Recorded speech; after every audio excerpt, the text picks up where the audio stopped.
your people today, Blanche. You gonna edit all this stuff out because I don't know. You said what? We gonna edit all this out. Edit all what? What that 12 minutes and 13 minutes of nonsense. It ain't nonsense. We having a good time. Me and Steve saw you. We having a good time talking about your conversation.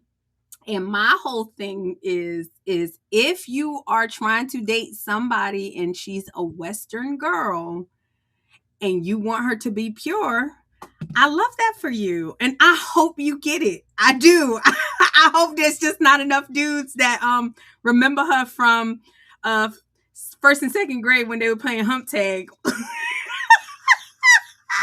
Humping with their clothes on. About to start a fire. About to start a fire. Y'all, that's what they was playing at my school. I grew up in the hood, Blanche. I remember being in second grade and we be running, the girls running, they get caught and the dude go. I remember being in elementary school and there was this thing called the cheese slide. What? It was a slide. It was a big block of cheese but made into a slide. So it was a slide the shape of a big block of cheese. Uh-huh. But you would go in there and I don't even. It went down in the big, listen. I think the big cheese slide, listen, it went down. And listen, we used to play house. Oh, don't play house. Y'all, I'm sorry. It just is what it is. But if you are a guy like Blanche holding out for a girl that's pure and untouched, I love that for you. And I'm hoping you get it, Blanche. I'm praying for you. I'm praying too. She either gonna be 15, goodness, or she gonna be from the East. She gonna be from the Middle East. Yeah, yeah. I'm gonna have to unwrap her to see how she look. You know what I'm saying? Peel all them layers off. Because over here we get down. We get down.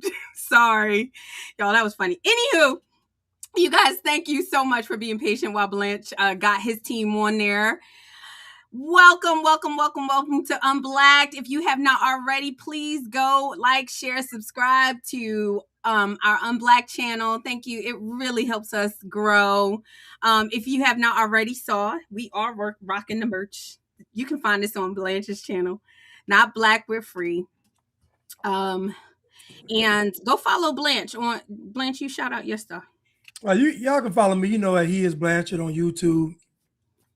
He is Blanchard on Twitter, Free Blanche on Rumble, Free Blanche on TikTok. You know. Yep. Anywho, you guys, we had a really good show on Thursday. Thank you for everyone on Sunday. Thank you for everybody who tuned in. Shout out to Craig Long. Love him. If you haven't already, go and follow him. Good, great guy, great content. Praying for him. If you have not already gone back and watched our show on Sunday, please check it out. It really will give you a different perspective because I think everybody just kind of say the same thing, Blanche. They was mad at us. Listen, y'all. They was mad at us, Blanche. And I hope you clip this. First of all, nobody ever said that Craig was right for getting a prostitute. I don't even think Craig will say that. He wouldn't even say it. Yep.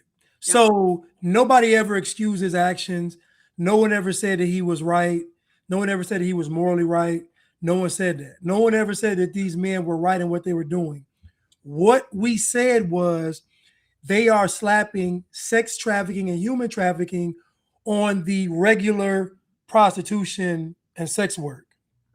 And to me, that's unfair because like RPG mentioned, these NGOs want this federal money and they can only get the federal money if they go after this quote unquote sex traffickers and human traffickers. But the problem is they can't get them. So they got to slap the label on somebody to justify the money. That's all we were saying. It's really propaganda, honestly. Agree. And and to be honest, like there's a reason why they're showing. I seen a couple of videos of other people. There's a reason why they're not showing videos of Craig. I do think that there's a lot of lies, that's the media, and I do think that he was a big fish. And they're trying to make an example out of him, trying to tie him to the president, which I don't think Craig even like knows the president. I think it was his first time meeting him, like in that capacity, this year probably, you know. And so they're just trying to make it because they don't like Trump. So. And I'll say this too: these people want to justify their existence, so they have to say that we're cracking down on. Again, here's all I'm saying: it's a virtue signal, and I say that because there's actual human trafficking going on and actual sex trafficking going on. But you don't ever see them busting them people. You don't ever see them busting big warehouses of people. You ever see them bust people in back. You don't see it that much. You know why? Because it's very difficult to do. It's very difficult. You know why? A lot of women are in the sex trafficking business, helping this, chaperoning, helping this stuff move. So again, if you bust sex trafficking, human trafficking, going to be a lot of women involved. They don't want to do that. It's easier to go after the guy getting a prostitute, or the guy that's a pimp, or the guy that owns a strip club, or the guy that has his girlfriend, or the guy that has an escort service, or the guy that has an OnlyFans harem. Like, it's easier to go after them than actual sex traffickers and human traffickers. That's what we're saying. Facts. Nothing but facts. Anywho, you guys, somebody said, not even on the line. I always thought Craig was weird. What? Well, listen. Look, a person being weird don't mean they involve in sex trafficking, though. Like, listen, he can be weird. We're talking about, you're saying somebody's a part of a sex trafficking operation. That's a little different than me going to get a prostitute. I'm not justifying. I'm just saying we got to keep it in context. It's like me going to buy some weed, and then you bust the place, and they say, "Oh, I was a part of a drug trafficking operation where we found 28 kilos of heroin," and I'm like, whoa. I was just buying a pack. That's it. You know what I'm saying? So it's kind of like that. You just, again, they over sensationalize stuff to make themselves seem like they're doing more than what they actually are. Hold on. The lady's organization was called what? It was called Some Child. One More Child. How many children did she save? None, because it was no children. It's so crazy. You said, what y'all think about California flipping red? California has always been red. If you look it up, California has the most Republicans out of all the states, or maybe second to Texas, but I think they have more. They're number one in the country. Yeah, so California's always been red. The problem is that the major metro areas are not. Yeah. And a lot of the major metro areas have a lot of immigrants. Immigrants are really the number one problem. It's the one thing that's happening in Virginia too. Like, in Virginia, they purged the voting rolls of self-identified non-citizens, and the courts came back and said that was unconstitutional. It was like, these are people that said, I am not a citizen. Why are you even voting? So a lot of these metro areas, including Virginia and DC, they're trying to bring in citizens. They're trying to bus in their voters, and it's unconstitutional. And I'm glad that they're doing something about it, Blanche. I had a friend of mine. She was living in Orange County in California, and she said they were busting so many illegal immigrants without a driver's license. So you know what they did? They just changed the law. They didn't need a license. Wow. You know what I'm saying? So this is the kind of stuff that's done because, again, and this is what I mean by, we're going to get into this voting thing, but the problem with any push towards voting is always towards the Democrat vote. Always. All of the energy that goes into voting is for people on the left. People on the right usually vote. So they don't have to get campaign to people on the right. People on the right care about usually the country, what's going on. So they're going to vote regardless. All the voting push is for the people on the left. The problem is that the folks on the left, they're so gung ho about making America this utopia, but they're lazy. They don't like to vote, so they gotta go and drag them from the caskets of the grave. They gotta falsify names. They gotta incentivize them, tell them they're gonna give them some money. They gotta do all this stuff just to get somebody to walk in there and vote. So the vote at this point is a weapon, honestly, to me. It's so true. And I mean, like, anytime you're like busing in college students and busing, like, this is all the stuff that the Democrats do. And it's really sad because these people are not what's keeping America going. It's the working folks, which are the Republicans. If you tell a working person that, hey, if you work, you get to take part of your money and give it to the people who don't work. Like, nobody is going to agree with that. Insane. That's working. And so I'm just glad that President Trump, and he's always said this, he's always said our country is being ran by stupid people. That whole voting thing is totally manipulative, Blanche. What they were doing is they were giving Black people their own representation if they could prove that they couldn't get elected. That's like me in high school. If I proved that nobody will vote for me for prom queen, we get 2 prom queens. Like, okay, Crystal, you'll have your prom queen with the people who vote for you, and then we'll have the real prom queen. And that's what they were doing with Black people. Where was this? So when the Supreme Court struck down the Voting Rights Act, what the Voting Rights Act was doing, Blanche, when I listened to it, I couldn't even believe that white people allowed this to happen. What Black people had to prove is that they could not get elected in a county. So if you're in Texas, you go to the courts and you say they won't vote for a Black person. So we need our own representation. So what the Voting Rights Act allowed is for Black people to have another seat. Because if they prove that they couldn't get elected, they get an extra seat, an extra Black seat. And finally, after all these years, it was struck down as unconstitutional. If you can't get elected, then you can't get elected. So let me get this straight so I can. That really happened. Let me slow it down. Like what Jesse Lee say, he said he Black and slow. He Black and slow. So I go out and campaign. Nobody wants to vote for me. Yep. I say that's racism. Yep. So because I'm discriminated against when it comes to voting, a person's choice. Yep. They say prove it. Well, I didn't get any votes. Okay, it's proven. You didn't get any votes. Okay. So it's right. So I can easily prove it. I didn't get any votes. So they're going to say, okay, since you didn't get any votes, we're going to give an extra seat that doesn't require any votes. That requires Black people votes. So Black people get their own representation. So they were getting Wait a minute. So the second seat can only be voted for by Black people. Yep. And this was happening for years and years and years. And you wondering where all these ignorant, dumb Black Congress people are coming from. It was because of the Voting Rights Act. And white people allowed it. You mean, and I'm getting white folks in a second.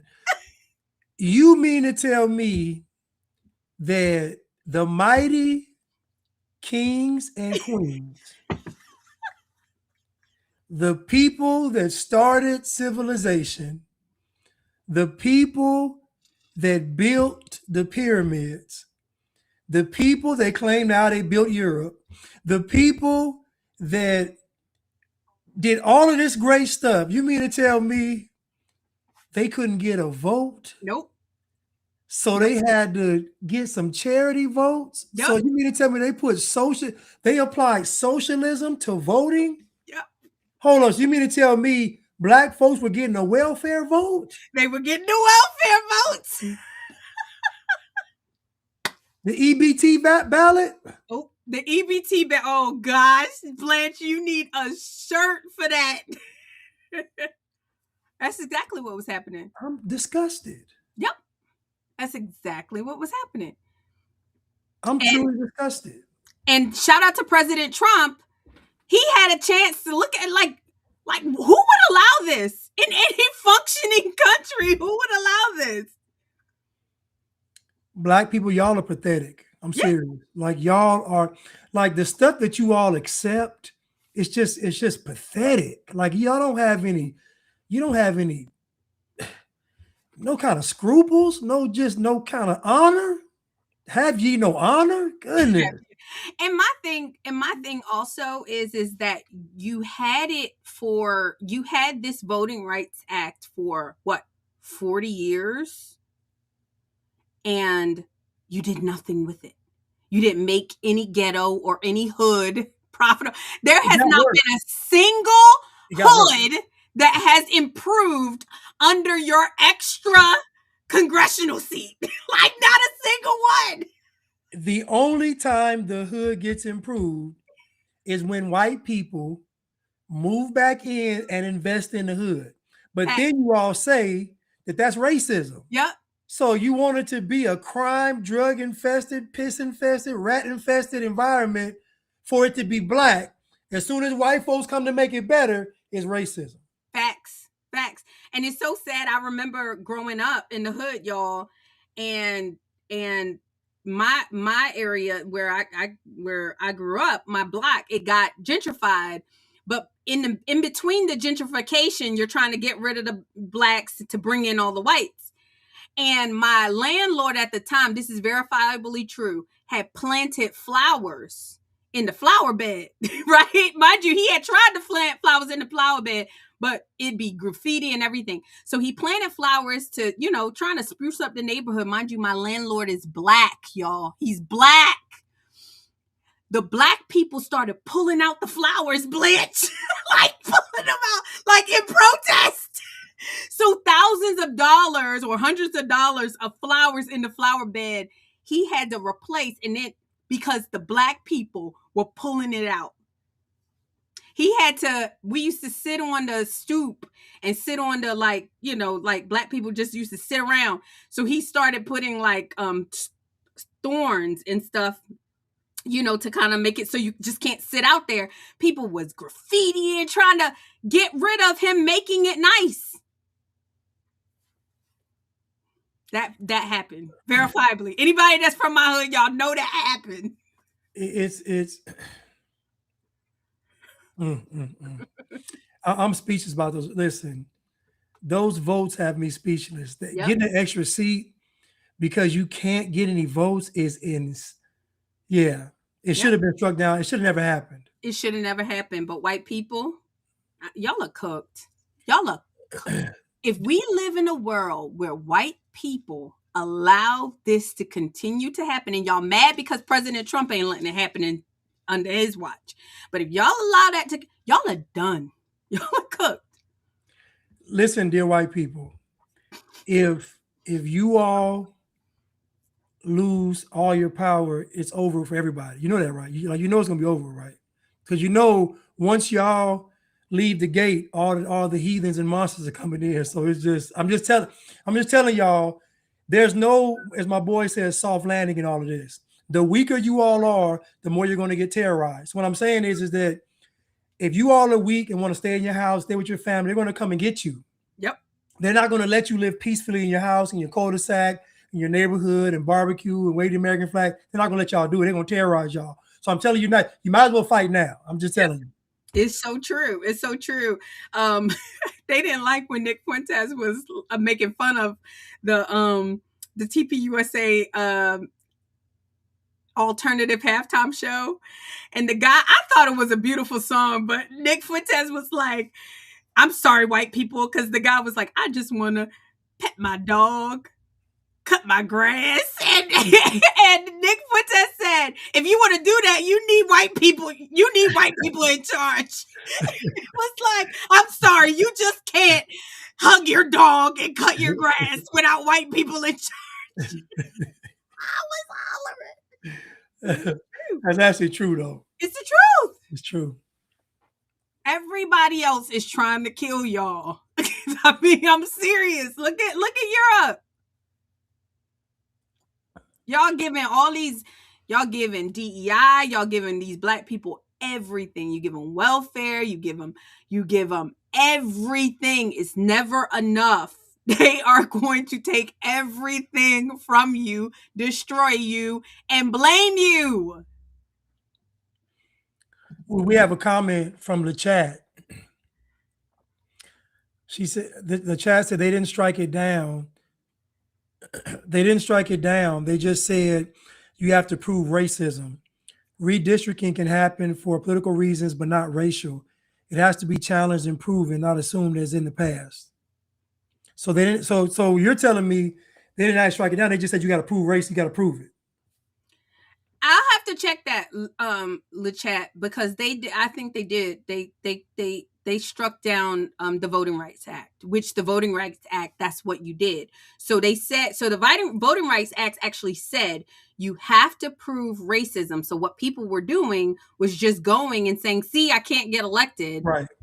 And then they were saying, okay, well, if you can't get elected, we'll make you a district of just Black people. And then you get elected. And that got struck down. And that's why all of these districts are now gone. All of those Black districts are gone. Because they were made up, right? It's make believe. They were made up. They were made up just to Black people. Can you play the clip with the Killer Mike clip? Oh, sure. That YouTube, you sent me that YouTube. It was a good video though. No, it's okay. I didn't know you wanted to do that one. I was checking. I can pull it up though. Are you talking about D.L. Hughley, right? Yeah, because it was about a 7-minute video, but it was touching on. That dude is a disaster. Whatever happened to DL? See, all these people were always like this. It's just the political climate changed. So whereas this is how you know it's mostly propaganda and programming, because they've always had these views. It's just nobody really cared that much because your political life was private. Who you voted for was private. But then once it got commercialized with Obama, once you had to wear everything on your sleeve, then you got them then it became lucrative. It's a lot of money in racism and victimhood and grievances. And yeah, there's a lot of money involved. So you can get a check for being a quote unquote activist, or fighting against the system. Yeah, somebody said I can't stand Killer Mike or T.I. I don't. It's not that I can't stand Killer Mike. I don't like the fair weather fans. You see what I'm saying? Like, I feel like Killer Mike totes the line a little bit. And he don't tote no line. Listen, Killer Mike he's a public liberal, public socialist. He's publicly that, but privately he's conservative. So that's what I mean. Like, it's like me, I'm just like, come out. I remember being so obnoxious when I was a Democrat, and I promised myself when I became conservative that I was going to be equally as obnoxious. Like, don't get private when you on the unpopular side. You know what I'm saying? But what's crazy is they're going against Killer Mike. Like, I'm like, he's on your side though. Like, he is on you all side. He really is. Like, because I listened to his speech at the beginning of the video, and I was like, he's on y'all side. But he not though. You see what I'm saying? Like, he not, okay. and he thinks people can't tell. Well, okay, so he's not. Well, this is what he's not a radical. He's not as radical as you all are. Yeah, that's the only like. But he same socialism. Trust me. But he just ain't as far gone as y'all. Like, he got some sense. Like, I agree. And what he hasn't realized is that it ain't no toting the line with these people. You either going to castrate and kill babies, or you not. Right. Like, I mean, that's right. You're going to castrate your kids and kill babies, or you not. Like, there was a interview with Wes Moore that they say that they love so much and that he's going to be president. He literally said that if his son wanted to be a girl, he would support it. He literally had to say that. He had to say it, Blanche. Shout out to Grub's Kitchen. Grub's Kitchen said today, he said Republican equals masculine, Democrat equals feminine. Fact. And he played a clip where the guy asked these candidates running in California for mayor, and he said, "This is a yes or no question." He asked the Republican guy, he said no. Basically, do you support, I think, illegal immigrants voting? He said no. He asked Karen Bass, well, you can't just, it depends. You can't just, she gave a whole little speech. A lady gave a speech. In other words, his point was that Republican is the masculine version of politics and Democrat is the feminine version of politics. It is. Period. So you can't be in the middle. You can't be in the middle. You can't be in the middle. Ass is tagged. Reporting live from Mybridge Club in Atlanta, Fight Plus News, I'm John Abba. And I'm talking directly to you, Killer Mike. Your ass is tagged. Shut the f*** up. Because wasn't this your in 2024? Oh no, this is your ass again. Killer Mike says Kamala's race won't be a key in 2024. It's progressives for me. You one of the reasons why we in this shit. Killer Mike is currently being checked across the internet for a new video he will share on his social pages, calling for people to vote ahead of the upcoming midterms and to further spread awareness on a recent Voting Rights Act decision. Hey, what's up? Onyx Impact, Black Male Initiative. This is Killer Mike, also known as Michael Render. 1965 Voters' Rights Act just got gutted. They gutted it. They literally eviscerated it, and it's now trying to make it easier, or allowed it to be easier, for states to redraw district lines to annex those most in need out. This is not just black people and African Americans. This is poor people. So based on where you are, the more poor people are, they can chop you up. They can make sure you aren't voting on the behalf of the poor and the interest. They can make sure that it affects your schools. They can make sure it affects your jobs. They can make sure it affects every part of your life. So right now, you need to be putting pressure on our local politicians and local municipalities not to do this. We need to be putting pressure to make sure that those like you and like your neighbors still have the ability to exercise their full constitutional rights of voting, and it being effectively not eviscerating us being taken back to Jim Crow. So we're going to start the largest voter initiative possible this fall. We're going to get people out to the polls. We're going to beat up those midterms, and going forward, we're going to do more than just march and protest. We're going to go to the polls. We're going to change the people who are in office. We're going to get those laws back changed in the favor of the people. This is Michael Render. Stay tuned. We're going to do something plot, plan, strategize, organize, and mobilize big next. Now, for anyone that has... Stop. Now, he used to be Killer Mike. Now he's looking like Killer Light. He taking them Ozempic. Listen, y'all. Leave them Ozempic shots alone because y'all look crazy. Y'all look crazy, man. It's an unnatural way, an unhealthy way to lose weight.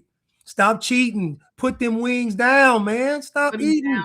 I'm trying. I was talking today, y'all. I'm trying. I got my water blanch, but I got to put my Crystal Light in it because I'm learning to drink water again. Y'all, it's a struggle. It's some better package you can use. I'll see you some brands of package to put in your water. That's not you. Yes, because that Crystal Light ain't it. But so you heard Killer Mike, and again, anybody that's pushing for the vote, it's for a vote for Democrats. So think about what he just said. It's going to take us back to Jim Crow. I didn't even know this. What CJ just told me about how they just black folks proving racism, they can't get any votes and getting the extra seat. Like since 1976 or 67 or something, and it ain't made nothing better. Right? 1968. And ain't made nothing better. Ain't made nothing better since 1960. So Killer Mike, this is why, listen, Killer Mike, I'm explaining something to you. Black people are wishy-washy, fair weather, they blow with the wind.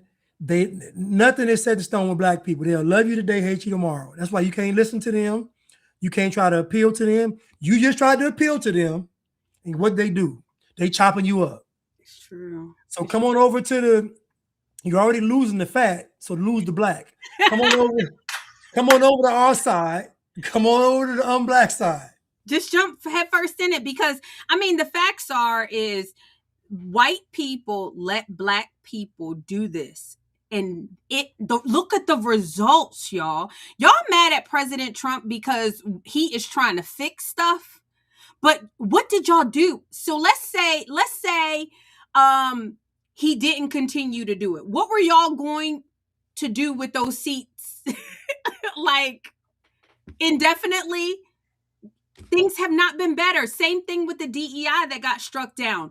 For that many years, for over 40 years, you had the pick of the litter because of your skin color. And what were the results? Y'all didn't build a single pyramid. No. Blanche is annoying. No, but I'm saying y'all had the affirmative action, y'all had the DEI, y'all had the civil rights, y'all had the Voting Rights Act. Y'all have had every opportunity, and y'all didn't put down a single brick to build a pyramid. Not a single. So you can't convince me that this is the problem. This ain't the issue. Thank you. And so Killer Mike is going, like I said, he always toting the line, and they cooking him because, and honestly, they're right to cook him. They're right to cook him because there is nothing more disgusting than lukewarm water. Okay, you either going to go all in, Killer Mike, or like you said, just come on over to the conservatives' reasonable side, the unblack side. Yeah, unblack yourself, man, because you see, black folks is gonna tear you to pieces, though. I'm just telling you, like, and the more you, and guess what? At this point, the more you try to pander to them, the more they're gonna cut you up. So let's look at it. Has paid attention to some of Mike's past remarks, it could appear that he was one of the few black celebrities that would indirectly help Donald Trump secure another run in the White House. Many are calling out one of Mike's main stances of openly challenging Democratic nominee Kamala Harris by saying being black doesn't guarantee the vote. In the time he would meet up with Trump loyalist Governor Brian Kemp of Georgia in 2024. So for some to see Mike now change his tone a bit after the Voting Rights Act would no longer be upheld as Trump sits in the White House, they believe Mike is partly to blame. D.L. Hughley and several people on social media would let the rapper know that it's too late now to switch things up. Under Mike's post of the now infamous video on Threads, Hughley would go on to directly reply with, "Wow, the vibe shift," and would continue his stance by sharing another comment that read, "I see all these black people who are apoplectic about the Voter Rights Act, but you helped it happen. Miss me with that BS. Google don't forget, neither do I. Get the F out of here." Now, even though that message, unlike the previous one, was not directly addressed to Mike, many were going to assume that's who Hughley was calling out. As mentioned, several users would make sure that Mike was fully aware of being a part of the problem, despite now trying to appear that he's a part of the solution. So, Hughley doesn't want to directly say who he talking about because he got all that mouth for the women that he want to smoke out, like all the women that he want. But if you say something and say it with your chest, DL. Sending them subliminal shots. I know. But you know what this exposes though, is that black people don't really know. They don't know anything. No, they don't read. For Killer Mike to say this is going back to Jim Crow is just a lie. And honestly, and I would tell this to Killer Mike to his face, you shouldn't even want that type of assistance. Like, you shouldn't even want somebody to say, because you all can't do something, we're going to make concessions for you. Like, as a man, I don't even want that. It should be disgusting. And to me, it's too many black men that are just okay with getting charity and handouts. And it's really disgusting. I agree, Blanche. What I will say, and I'm a girl, so I'm a little bit different.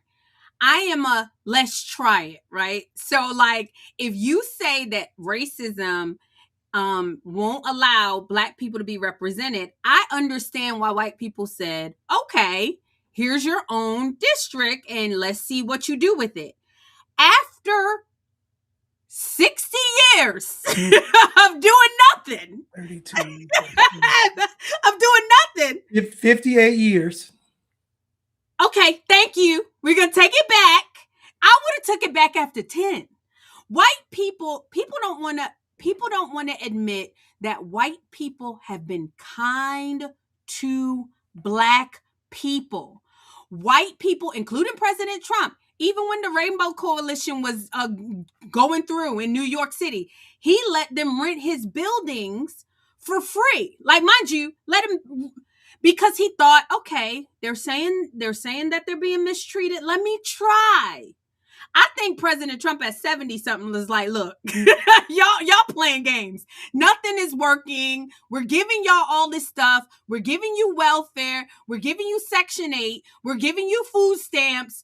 Now you want reparations. We gave you housing. You know, because we gave you SBA loans. Like, people say, oh, well, Black people are not even the truest recipient of SBA loans. And that's their fault, because all you have to do to get an SBA loan, you have to be credit worthy. Y'all can't even do that. So, and it's a bunch of y'all scamming and fixing folks' credits. A bunch of y'all, I see the signs everywhere. Fix your credit for 200, 300, 400, 500. So there's really no excuse to not getting your credit fixed. There's really no excuse. I can show you how to fix your credit for free, y'all. Y'all don't need to. I mean, hey, shout out to whoever fixing credit. No, charge them. No. Get your money, whoever fixing credit. You charge them. You charge them. Get that. But I'm saying is that they have white people have really tried. They said, okay, because 1% of us own slaves, and we didn't give y'all 40 acres and a mule, let's try to give y'all all the things y'all say y'all want. Y'all want the Voting Rights Act. You want the Civil Rights Act. You want reparation. I mean, well, you didn't get reparations yet. You want DEI. You want all this. And they really tried. You want HBCUs. You want HBCUs. You want all these things. You want streets named after your heroes. I mean, you want schools named after your heroes. Yeah. You want a lot of, listen, see, what folks don't want to admit that, think about human history. Think about human history. You tell me any group of people that freed a people and made them their equal. Nowhere. You have never seen that in the history of the world. You've never seen a group of people free people and say, you are my equal, even at their own expense, even at their own detriment. White people have bent over backwards for Black people. Yeah.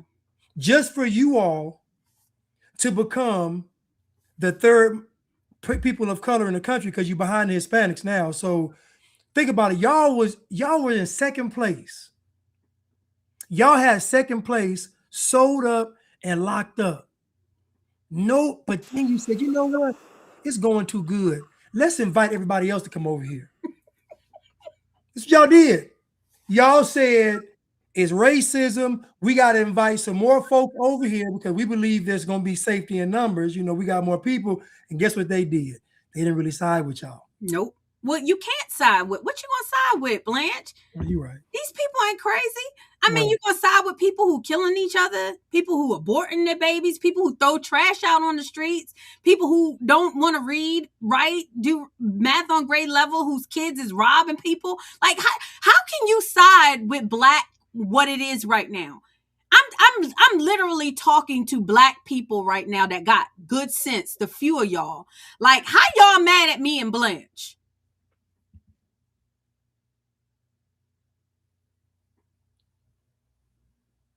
I don't hear y'all. It's crazy. Helena she said, I'm just tired of hearing how it's my fault for stuff I never did. But they're going to keep doing it. Helena, they're going to keep doing it because it works. This guy said the civil rights movement has now become the civil rights industry. And I don't know why white people, y'all must hate your children. Y'all must hate your children because y'all are now y'all are now a minority. This place is majority minority. America is majority minority. Listen, this goes back to the Statue of Liberty. The Statue of Liberty was holding up a torch, welcoming everybody from around the world to come to America. Bad idea. Bad idea. Bad idea. Because you know who's going to come over here? all the folks that couldn't make it over there. So you ain't getting the cream of the crop. You ain't getting the best. You getting all the folks that couldn't hack. Just like in the South, all the folks that left the South to go to the North were the folks that couldn't make it in the South. You ain't getting the cream of the crop. Yeah. You're getting the folks that couldn't make it. So the problem is that the premise that America was founded on, it really wasn't a good premise, because even though the idea sounds good in practice, you see what we got here today. And it's just, you can't do it because nobody appreciates what you give them for free. And that's the problem. You all are giving people stuff they haven't earned. You think about it. If a person was a slave, you freeing them is the justice. That's what it is. You freed them. We can't go back and tally up this, that, and the third. No, you got freed. So white people said, we're going to free you and give you equality. I don't know what else y'all want. Like, that's it. That's it. And you didn't have to fight for your freedom. White people fought for it. And people don't like when we say that, but it's true. It's true. It's thousands of white men that fought the Civil War. The bloodiest war in history was fought, and y'all were the dangling carrot. Yep. Now they're trying to preserve the Union. Obviously, they want to keep the country together, but you all were the dangling carrot. Yeah. And these white men died just for all these years later. Y'all hate them, knowing good and well if it was reversed. If black people founded America, it would still be slavery. Oh yeah, it's still slavery in Africa now. Thank you. And nobody wants to talk about it. You say that, and they get mad at you, Blanche. Thank you. Somebody said, I think it's possible the most susceptible Black person will crash once the playing field is completely leveled. Blacks have been taken care of for too long. It's the truth. Look at them crashing out now. Nobody said Black people can't run for office. Right. Nobody said Black people can no longer represent in certain states. All they said is now you have to earn it. That's and it. Blacks are crashing out. We're not going to make no special districts for you. We're not going to make no special concessions for you. That's what they did with DEI. All they said is, okay, now we're not going to make any special concessions. They didn't say no Black people are allowed to come into Harvard. They just said, now we're not going to make special concessions for you. And they crashing out. Listen, Harvard was so, let me tell you how cold Harvard was. Harvard was so cold, they started hating on the Asians. because the Asians was coming in, getting in the entrance exams, getting, graduating. They was like, there's too many Asians here. It gotta be something systemic. Why? How can the Asians do it and the Blacks can't do it? It must be racism. So then they started hating on the Asians. But the Asians pushed back. They said, no, you ain't do that. Listen, they didn't go for that. Oh, yeah. Because China giving too much money to Harvard. They're like, oh no, we ain't going for that. Oh no, you ain't doing that to us. So the only people that you're allowed to do that to is white people, because Asians ain't putting up. Black people don't understand what this world is going to be without white people. Nobody cares about your Black behind but white people. Like nobody. You don't hear Asians saying, oh, I don't mind if my child mates with a Black person. Like you don't hear any other group making excuses for their kid dating a Black person. They'll just flat out say, I want you to marry Asian, or I want you to marry white. White people are the only people that can't say, I want you to marry white. You'll hear Black people say, I want you to marry Black. I'm trying to preserve the right way, the white race. I'm trying to marry a white woman. I'm trying to preserve, because y'all are losing y'all minds. I know. People don't understand what the world looks like without white people running things. Oh, yes, you do. Go to the hood. I know. Now, think about this now. Think about a hood where white folks done built the sidewalks, the streets, the water zone, the power zone. Think about it. It's an already set up structure, and look at it. Destroyed. Blanche, people don't understand. You don't know you don't know what you got till it's gone. The world without white people. I think it was Jesse Lee Peterson. I saw that you shared it and I shared it too. Maybe I should pull it up where the DINKs, dual income, no kids. Oh my goodness. And all these white people. I actually You should say that. Oh my God. This is y'all. These are y'all people. Okay. God, why is it when I wake up, y'all go back to sleep? Soon as I wake up, white folks start going to sleep. I'm like, what is going on? I'm telling you, and my thing is that white people, every other plants do it. Plants want to reproduce. Who else wants to reproduce? Every living organism wants to reproduce. Every living organism wants to produce, and white people are saying, "Oh, I don't care if it's no more white people. I don't care. Are they stupid? Like, what's going on?" You know what the problem is, and this is how you know that what they say about white people was wrong. White people actually believed that y'all are oppressed. Yeah. Like they actually believe y'all are, like they actually believe in you all's plight. They say no, they have a conscience and a heart. I don't believe y'all going through anything. I believe y'all really taking advantage of what's going on. Y'all really are the crooks. That's what I believe. But they actually believe that y'all are actually suffering. So you all paint them as these monsters, but for somehow, some way, they always find themselves being compassionate towards y'all. They always bending over backwards to make sure y'all feel comfortable. They don't want to say certain words. They always want to give y'all extra standing ovations, give y'all extra praise for doing something that's just normal. Sorry. I'm trying to cut off the sound. Sorry. Go ahead. Finish your mute myself. No, go ahead. No, I'm done. I can mute myself.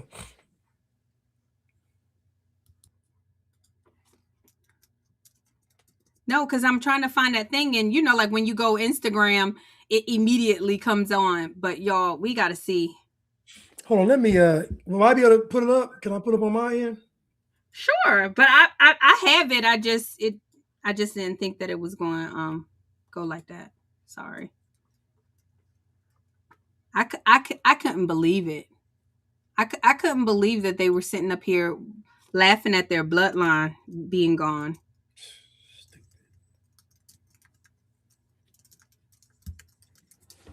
There you go. I got it. I just downloaded it. Oh, okay. Then you can share it if you want. All right.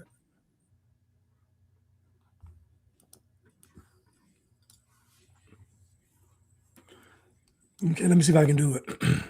Has anyone looked into the graduation rate of affirmative action? Less than 30%. I know. Helena, your people. Helena, y'all white people. Y'all. You gonna show it, Blanche? Yeah, I'm gonna show it. I'm sorry. Here it goes. It's coming right now. Mm-hmm. Get it off my desktop. Give me right now. Bam, let's see if I can do it. See if it works. Oh, man. Hey, say what y'all selling? Oh, shoot. That's the wrong one. That's the wrong. Hey, that's the wrong one. Hold on. That's all right. My bad. That was the bake sale one. Oh, God. Did y'all see the racist bake sale? Did you see the racist bake sale? Mm-mm. Oh, my God, Blanche, where this guy, he set up shop in a mall.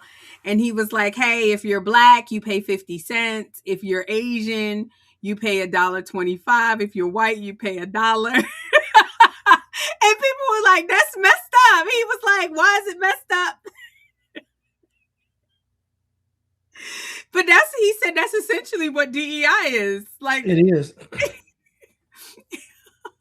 Hold on.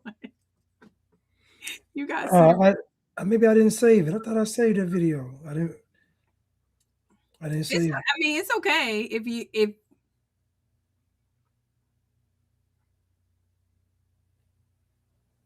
I didn't save it.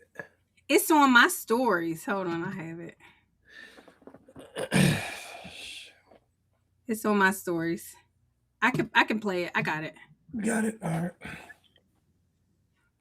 Hold on. Sure.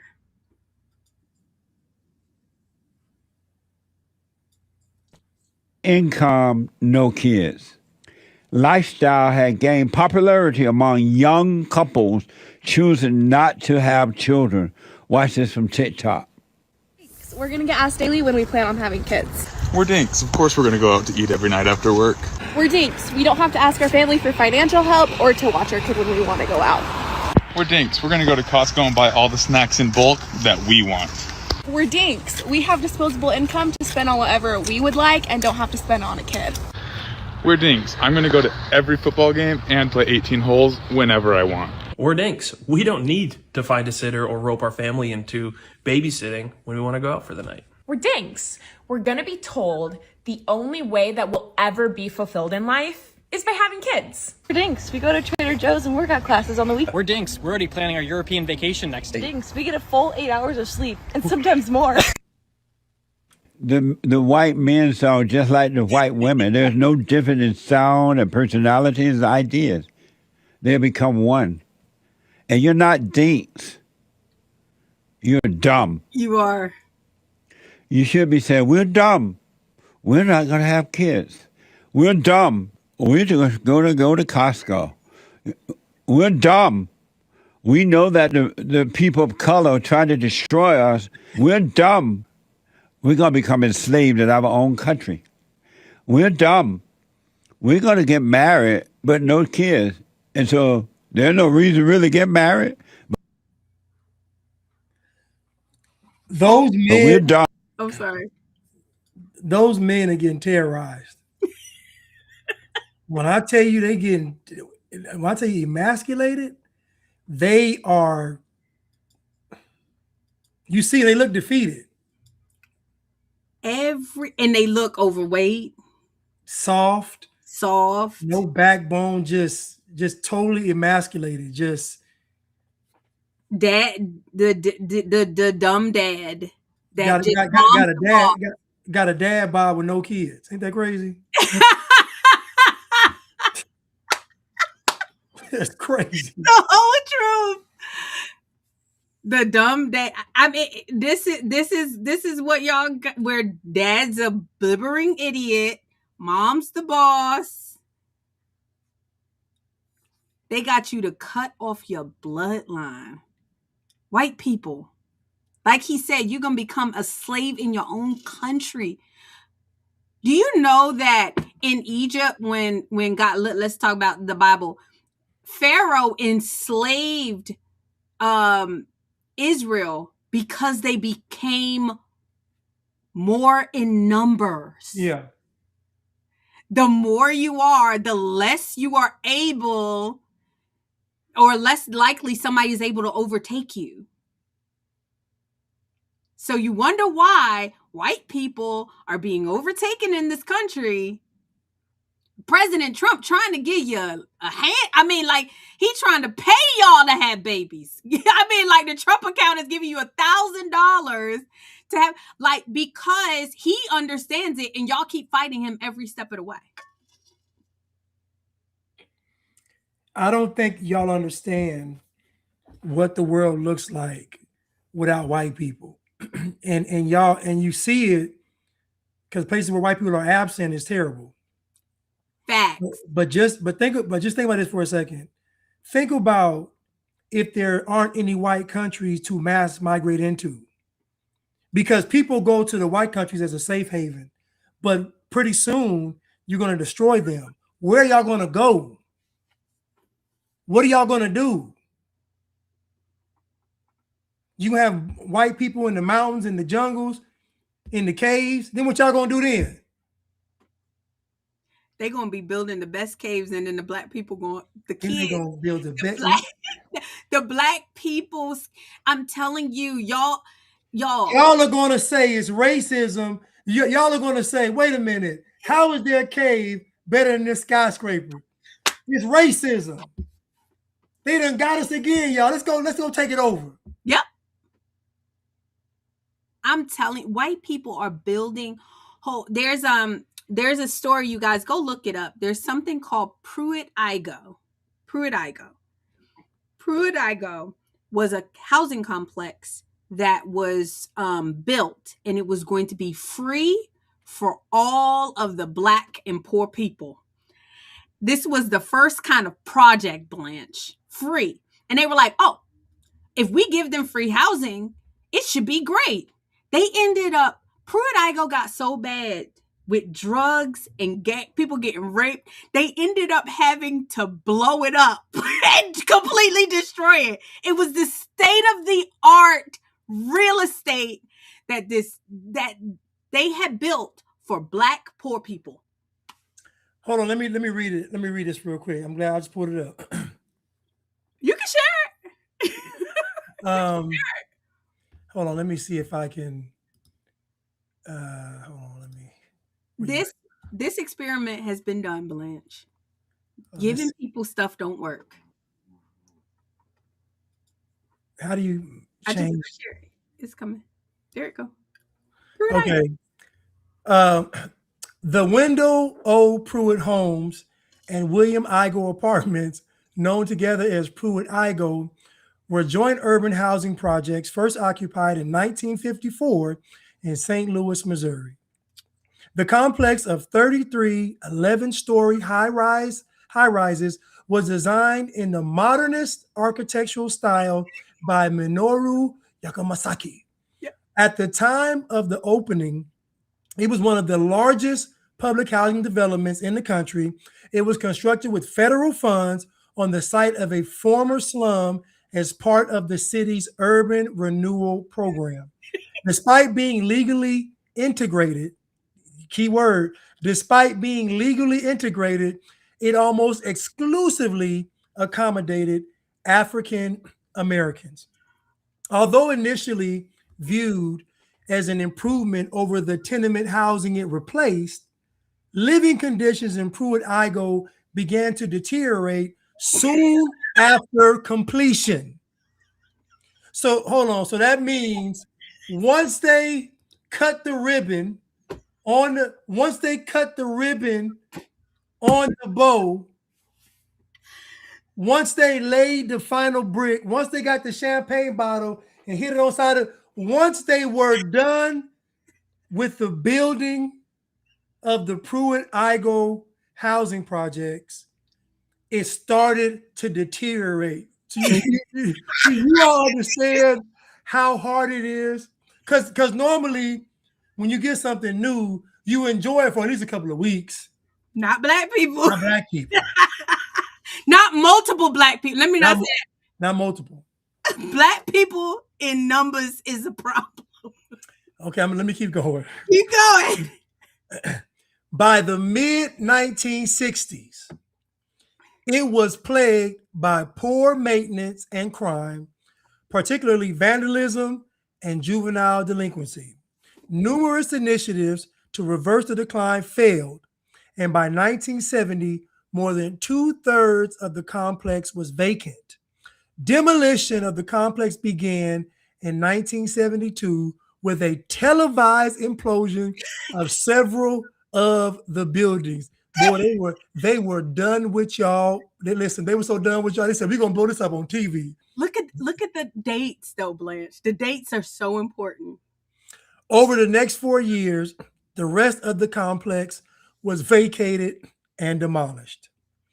In the aftermath of its demolition, Pruitt-Igoe became a symbol of the failings of the society-changing aspirations of modernist architecture, as the project's problems were widely attributed to architectural.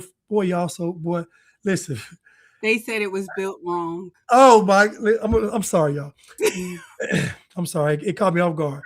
In the aftermath of its demolition, Pruitt-Igoe became a symbol of the failings of society-changing aspirations of modernist architecture, as the project's problems were widely attributed to architectural flaws that created a hostile and unsafe environment. Hold up. This is what Black people do to white people. Hold up. Mind you, the guy was Asian. Hold up. These people said the reason why we're shooting and killing and robbing and stealing and selling drugs, murder, mayhem, death, and destruction, the reason why is because the building was built wrong. Had y'all built it right, we would have behaved. And y'all want me to believe that y'all built some pyramids? This is real life. This really happened. Y'all want me to believe y'all built the country? 10 years, Blanche. 1960. And it had to close in 1970. Y'all couldn't maintain for 10 years. Listen to me. No, hold on. They blew it up. They blew it up. Hold on. They blew it up on TV, which should have gave y'all a hint, but y'all still wouldn't move out. Y'all still stayed. So they had to physically evict y'all because half of y'all stayed in the other part of the building. So we're talking about, so really by 1960, they started a decade-long eviction process. Yep. Because they had to get y'all up out of there because y'all making the city look bad. Let me see what else it says. I mean, that's pretty much it. That's pretty much. I mean, it's sad, and that's what y'all don't understand. And yes, she said grand opening, grand closing. Grand opening, grand closing. That's awesome, Melissa. Somebody said that blacks are delusional. They are. But you know who's even more delusional? White people. Y'all keep giving.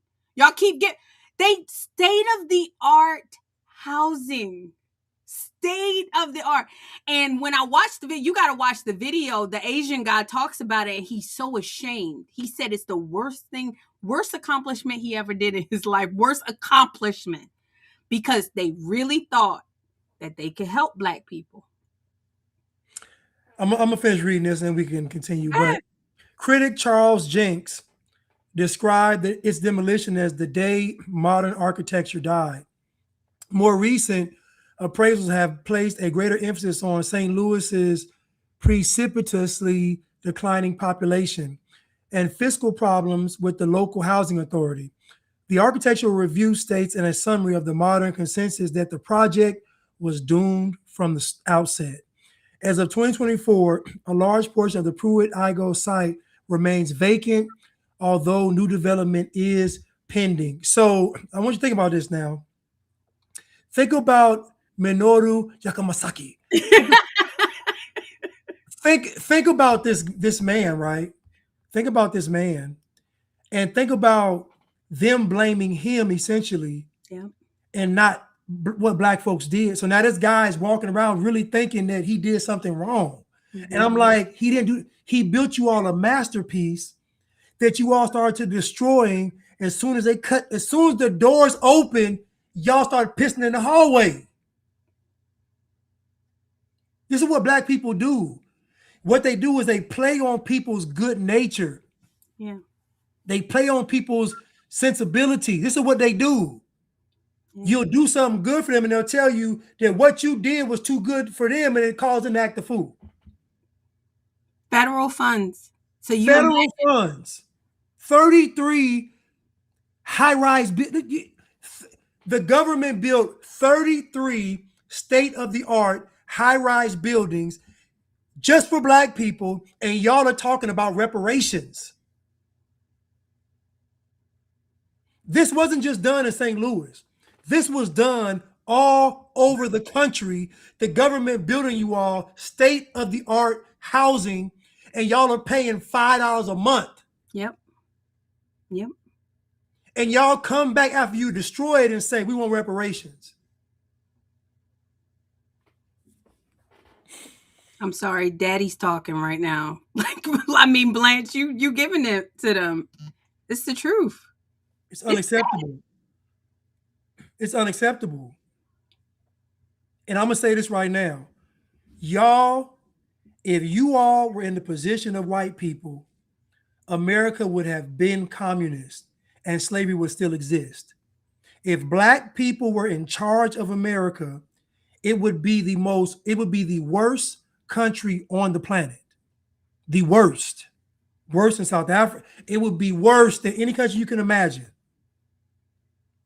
if black folks ran America, and everybody knows it. Because when black folks get a little bit of power, just a little bit, what do they do with it?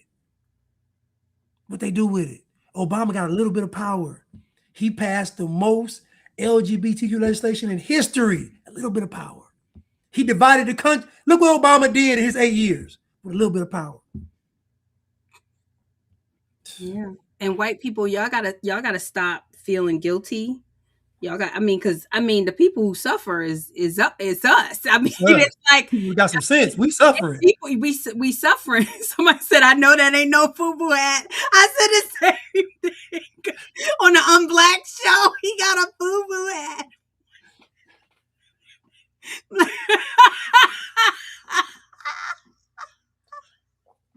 Y'all, Blanche is retarded. Okay, I'm sorry. But yeah, no, the people who got sense are the ones suffering, because you get a whole bunch of black people, it's over. Oh, thank you so much for the super chat, Charlize. Charles. Sorry. Speaking of can't read, that's going to be our next segment. Super chat $5. As a recent retired civil engineer, meaning I work in infrastructure, white men basically come up with the ideas and maintenance plans. Just a warning. Yeah.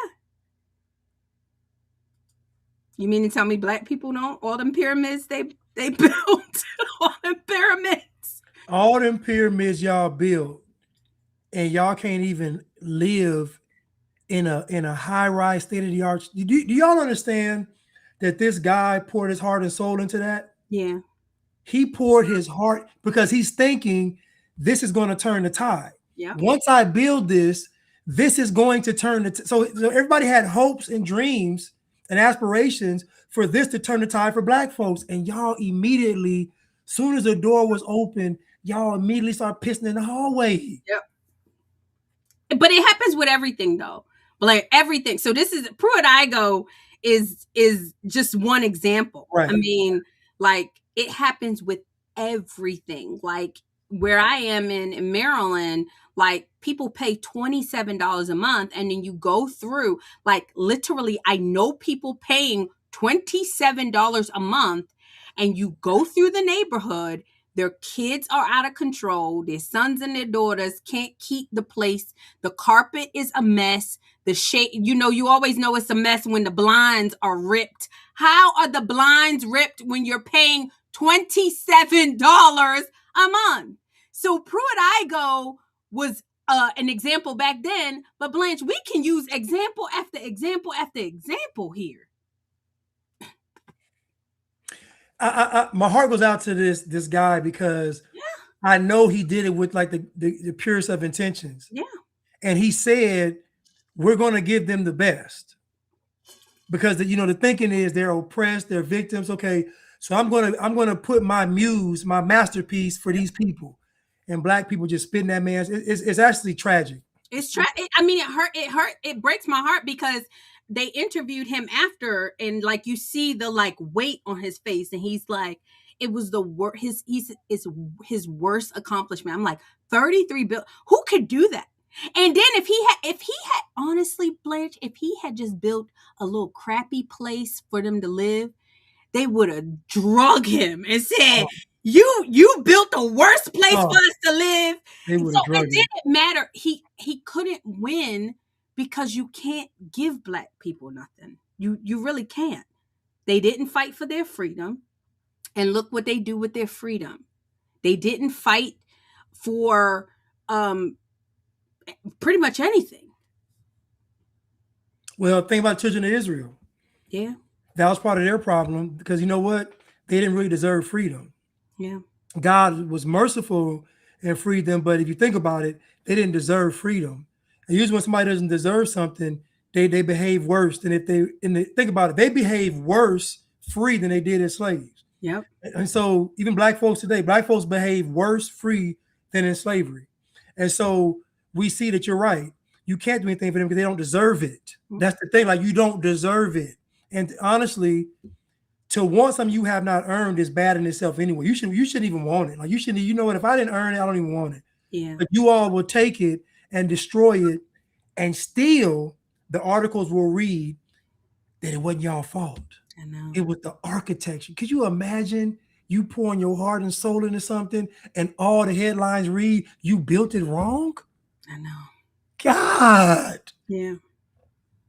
Goodness. Yeah. Somebody said, it's like you said, don't you feel bad for that? Like me and Blanche actually feel bad for y'all white folks, Asian folks. Well, Indians, they ain't thinking about black people. They don't care about black people.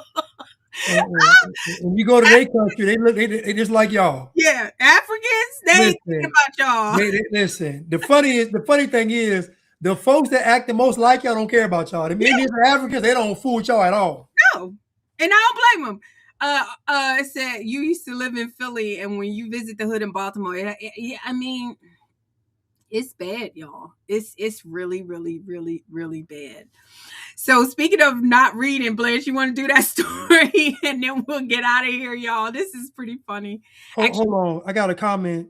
Tish says blacks are overrepresented in Baltimore, and they have destroyed a once incredible city. Yeah. I don't even recognize it when I go back to visit. Yeah. Think about somebody. She's Caucasian, but think about her having all these fond memories of her city, and then she goes back, and it's a bunch of black folks that destroyed it, but she can't even say that black folks destroyed it, because if she said it, she'd be called racist. And they keep saying that it's good. Like they get mad at you if you say it. If you say it because the mayor is black and he's the cool mayor. Like I have my friends from like New York and my family calling me saying, "Ooh, I just love your mayor because he's black." Mind you, the place is a wreck, a mess. And people still say it's good. Wes Moore is the governor of Maryland. He is destroying Maryland, Blanche, destroying it. And they are pegging him for president. They said that. They said, "Oh, this guy's about to be president. He's destroying the place." Didn't he lie about going? He lied about everything. His He most lied recent about doing something or being something. What did he lie? He lied about saying he's from Baltimore. He said that he's from Baltimore, but he's not. He's actually not from Baltimore at all. He's from Montgomery County, Maryland. So Montgomery County, Maryland is one of the richest counties in the United States of America. Okay. Okay. But he said he's from Baltimore because they're adjacent. He's not. He wrote a book about being from Baltimore. Sold the book to all the black schools, and he's not from Baltimore at all. He lied about saying that he was a Bronze Star. That's what it was. A recipient. Bronze. Okay, that's what it was. Bronze Star. And guess what? So he lied about it, and then they gave it to him, and so now he's saying I didn't lie, but he got it after he had already lied and said he had it. And this is being allowed. This man is a pathological liar. Not only is he a liar, he's like not smart. Like he's just not smart. Like literally, he does not know what he's doing. He hasn't run a successful business at all. All of his nonprofits that he's run, have been unsuccessful and ran to the ground. And they gave him Maryland, this is one of the richest states in the United States of America. They gave him this, and now they're saying because he's black and he got a smile, they're going to make him president. Isn't that crazy? Because he's black. It's only because he's black. In my lifetime, I have never observed white privilege. No. But in my lifetime, all I've ever seen is black privilege. Facts. That's all I've only ever seen black people get stuff because they were black. They say it about white people, but it's not true. Black people actually get stuff because they are black. I remember even being young, even in where I'm from, there were so many programs and stuff for black kids. It was like, dude, it was a black kid growing up back then. It was so many programs, initiatives, free Youth on the Move, NYSP, Old Park Summer League, just all the, I'm talking about for free. We had access to celebrities. We had access to, like, think about what we got for free just because we were black kids in the inner city. That's it. No criteria, no grades to have achieved, none of that, no accomplishments. Just because we were black kids in the ghetto, we got carte blanche of everything. That's so true. You're absolutely right. I could even say with confidence that my first job that I really wasn't qualified for. I was dumb as a box of rocks, but because I was a black woman, I think, and you know, I had a good personality, they gave me a chance. And I remember this white boy, mind you, I'm in the same program as him, Blanche.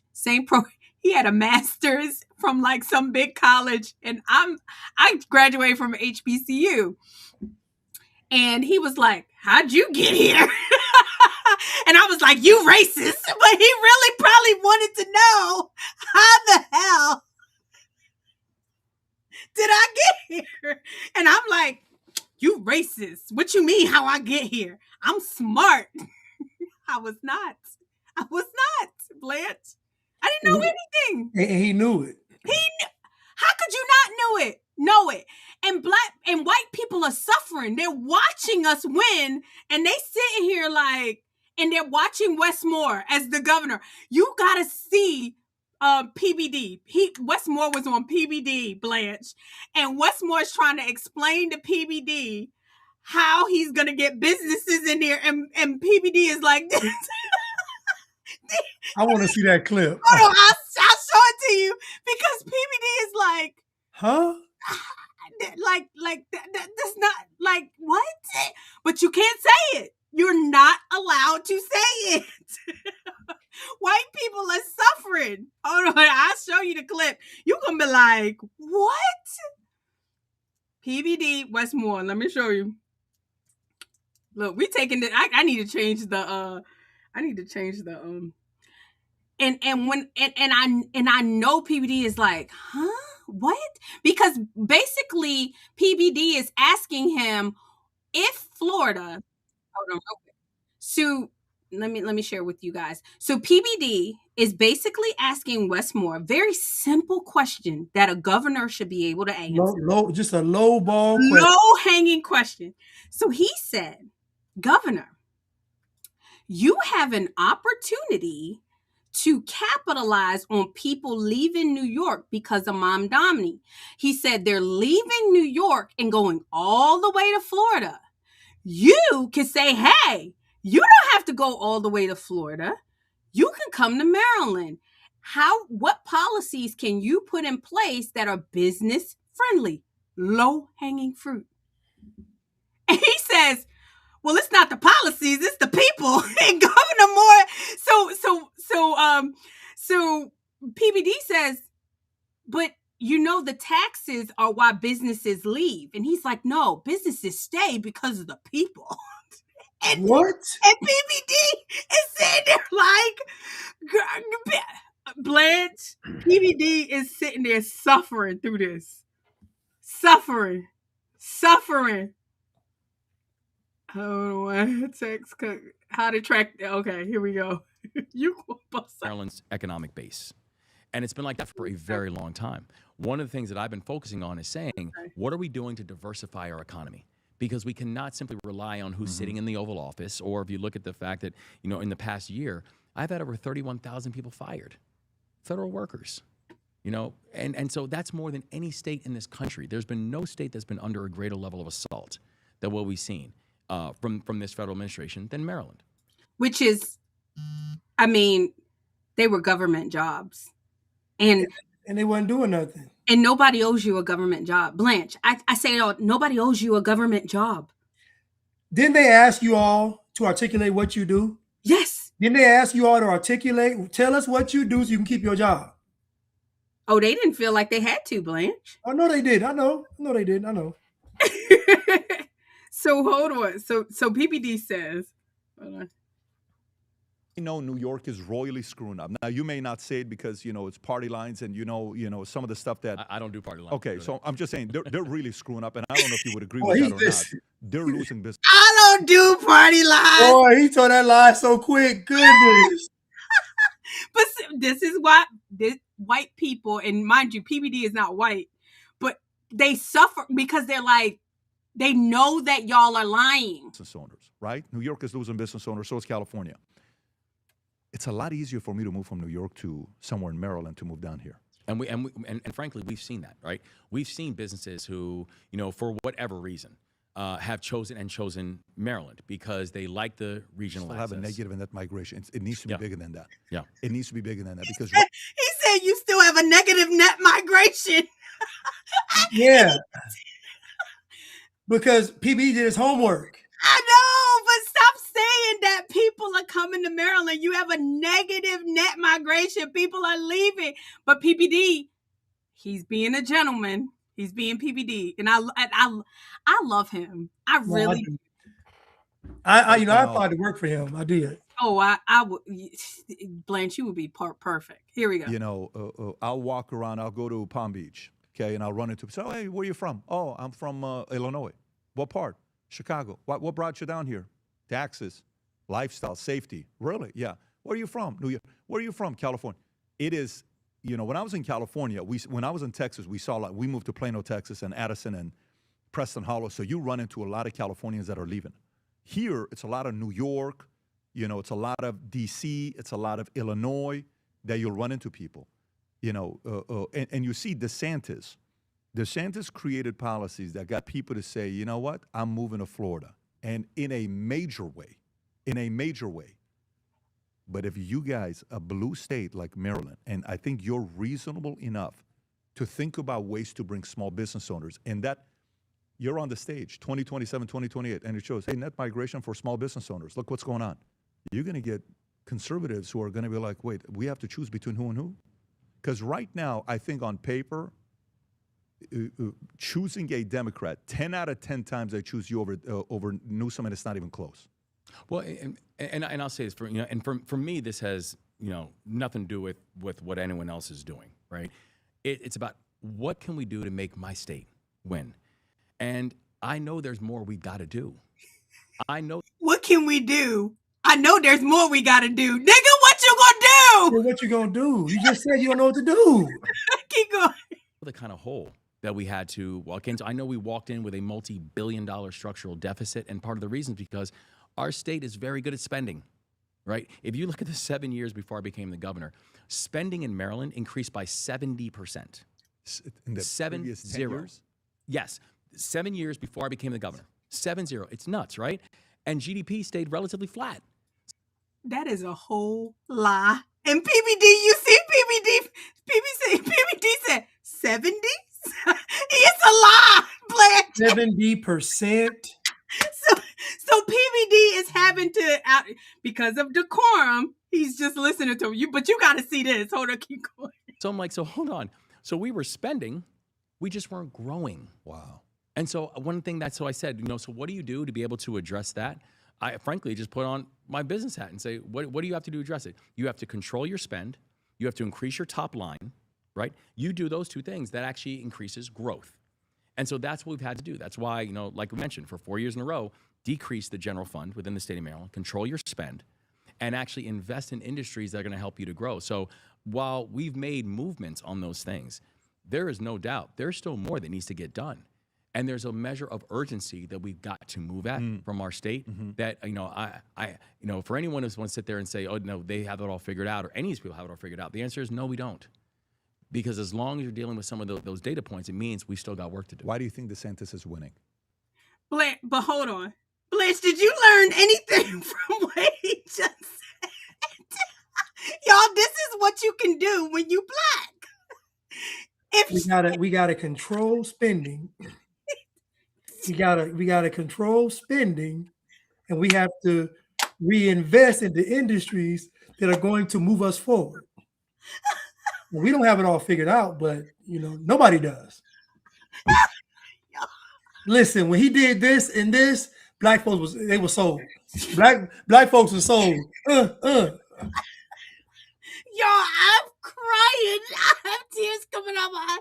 Blanche gets it. Blanche, you got it. That man said nothing. He literally said nothing. And PBD is sitting there watching the beholder, y'all. This is funny. He asked him, what are you going to do that DeSantis is doing? DeSantis is winning. But remember, he don't do party lines, but he can't give DeSantis his credit. Which one is it? Right. You can't say, congratulations, DeSantis is doing a good job, but I don't do party lines. Which one is it? Right. But he can do this, y'all, because he's black. If DeSantis sat there and talked like that, y'all will call him an idiot. Blanche, let's keep watching. This is Pocket. I never go anywhere without it. At the tap of a button, listen, I mean, winning with getting businesses to come down? Winning with a lot of different things. Winning with businesses, winning with people that are here who are staying, winning with, younger generation coming. There's many ways Florida's winning right now. Why do you think he's winning? So, I mean, I honestly, I have the same way when I have not spent my time digging into other states. I would include Florida in that category. The thing that I do think is this, and here's the thing that I think we want to make sure that we are. I know, right? I know. I knew you were going to stop. So let me get this straight. You are trying to make it to where Maryland succeeds. You are trying to see Maryland succeed. But you're not looking at successful states to see what they're doing. That doesn't make any sense. Nope. Think about what he just said. He just said, I'm trying to fix Maryland, but I'm not looking at any other states. Oh, no. No red states. He can't, but he don't toe party lines. Okay, so no red states. But either way, why wouldn't you look at other states that are successful though? Just to see what they're doing. So you're right. Because he's black, he doesn't even have to explain what he just said. What he just said was stupid. It was dumb. But hold on, PBD is going like look at him like you gotta watch his PBD's face. Is that when people are trying to decide between, okay, am I thinking about Maryland or am I thinking about Florida? I want to be able to leverage the things that I think we have a unique competitive advantage at. So, for example, there's a proximity leverage to Washington, D.C. and that whole area that I think we have a specific focus on. I think if you look at things like healthcare, I think if you look at things like education, I think if you look at things like both K-12 education and higher education, we've got to make sure we're leveraging that. But also, we have to make the business community feel like they are not just welcomed, but supported in that. And that Florida's can't just winning be the taxes. business community. Yeah. So if you take the business community, Florida's winning in business community nationwide. The only one that maybe you can make an argument for is Texas. Texas. Yeah. Why do you think they're winning? Why do you think Texas and Florida win in the business community? Well, look at Flint. Are you watching PBD's face? Because he's getting frustrated. He folded his arms like, listen. He's like, Florida's with JV PBD in his head is like, this Negro is slow. Yes. He's slow, man, because he keeps asking him, why do you think they're winning? But he already said, I don't look at other states. So what kind of strategy do you have? What are you comparing it to? It gets better, Blanche. This is crazy. But he's only allowed to do this because he's black. People are uncomfortable pressing black people. I think it cannot just simply be, and the answer is not just simply, well, it's just tax policy. Because I know think that's one of them. I don't think it's the only. I do think it's one of them. It's one of them. But I think you've also got to be able to compete and win in other areas. So listen, is Maryland or any of these other places, are we ever going to say this is going to beat Texas on tax policy? No, right? And I don't think that's actually even a realistic expectation. However, do you know what is a realistic expectation? Find the things that CEOs care about when they're making their decisions. So when I'm speaking to CEOs all the time, and listen, I always say when I go to different places, my intention, I'm bringing 3 businesses back with me, right? So I spend a lot of time talking to CEOs. That was PBT. Y'all see that? Hold on, we gotta do that again. PBD about to have a nervous breakdown, man. Did y'all see PBD? But this is the scam, y'all. This is the scam. So I bring you 3 businesses back with me. BBD's like, but you got negative net migration. You're not bringing 3. You're not bringing anybody back. You're actually losing 3 businesses. Y'all, I'm crying because of PBD's face. Y'all, let's do that That's again. policy? No, right? And I don't think that's actually even a realistic expectation. However, do you know what is a realistic expectation? Find the things that CEOs care about when they're making their decisions. So when I'm speaking to CEOs all the time, and listen, I always say when I go to different places, my intention, I'm bringing 3 businesses back with me, right? So I spend a lot of time talking with CEOs. And He was shaking. He literally shaking in his chair. Shaking in his chair. He is literally shaking in his chair. Because he knows that it's a lie, but he's not allowed to say it. Can't say it. He's black. You can't say it. I got to pause in on that part. And they'll talk about tax climate, but in many ways, back with me, right? So I spend a lot.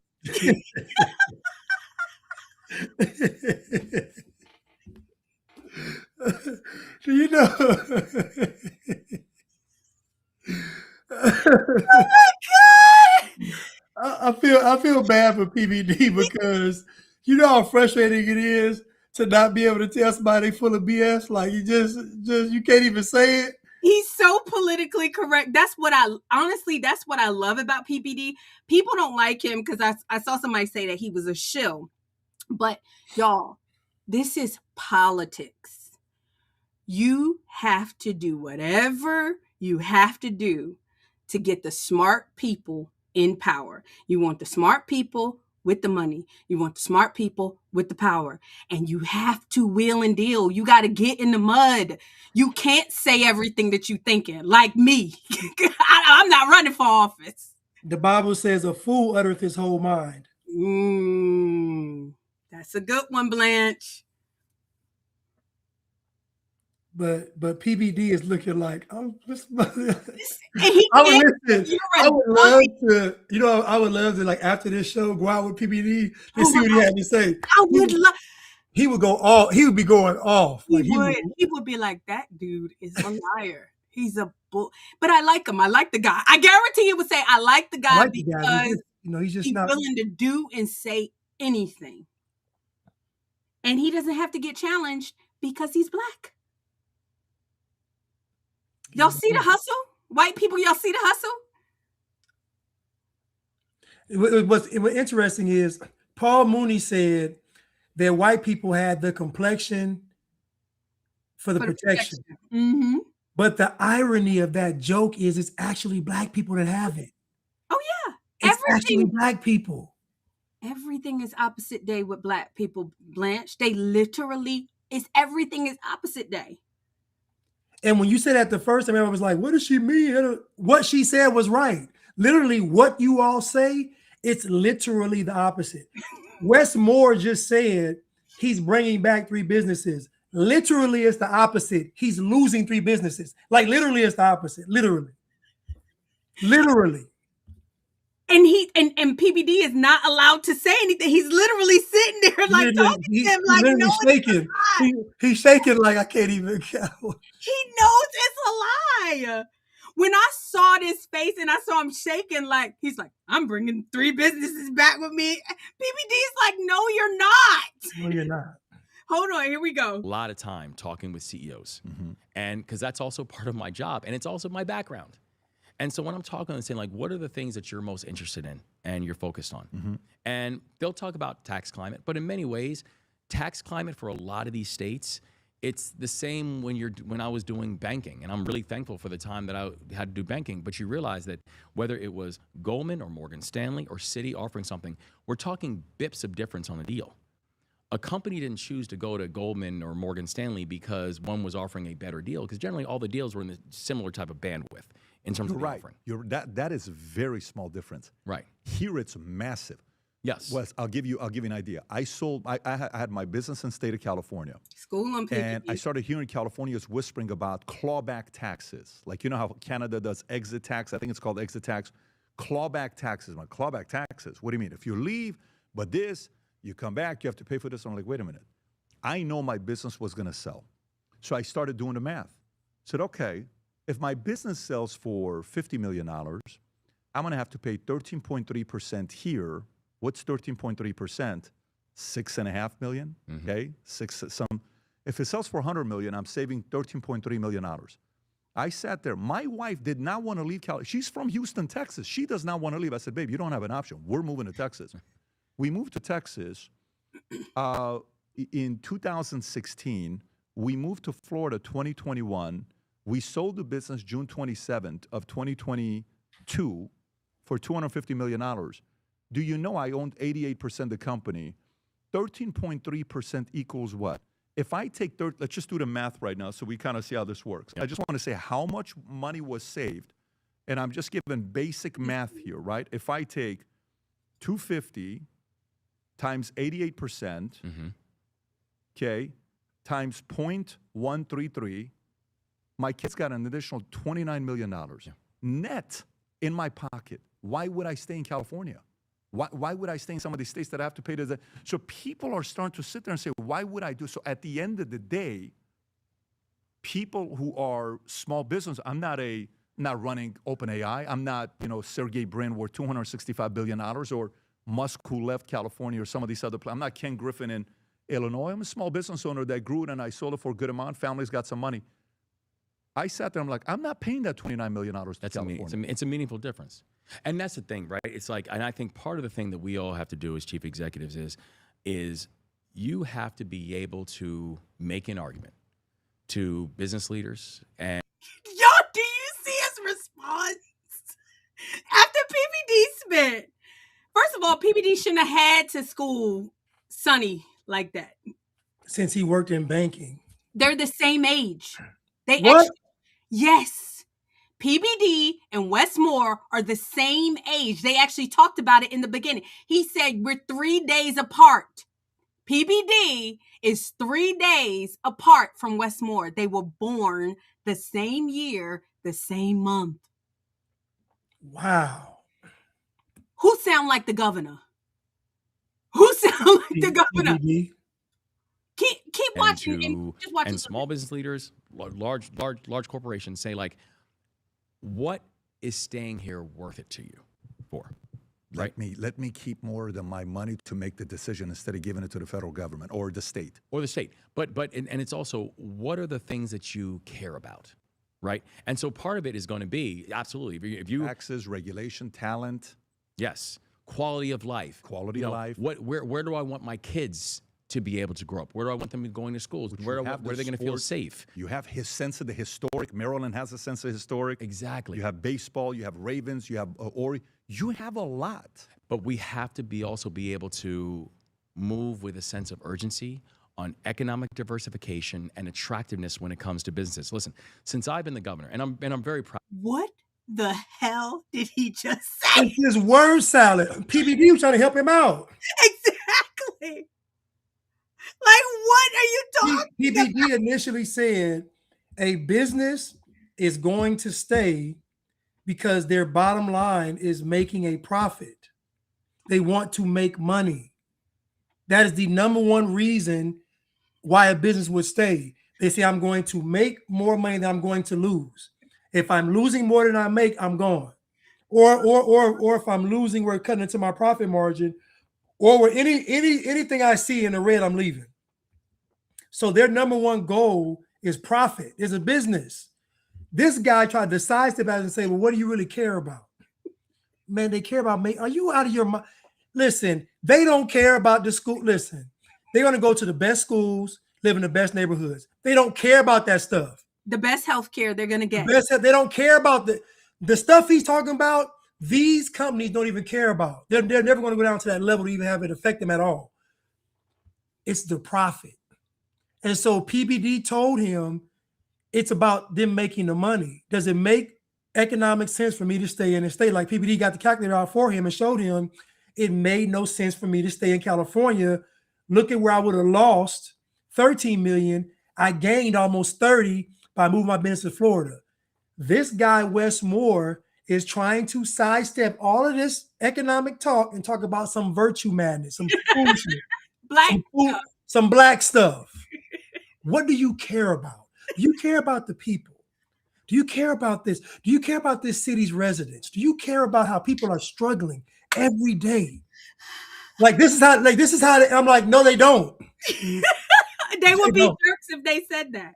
PBD would be a jerk if he says, I care about my kids. Thank you. My family. I care about my legacy. I give enough when I hire these people, and I got to pay them time off, and I got to pay their health care, and I have to pay taxes just for employing them. So no, I don't care. He would be a jerk if he said that. And he's trying to help him. He's trying to help old boy.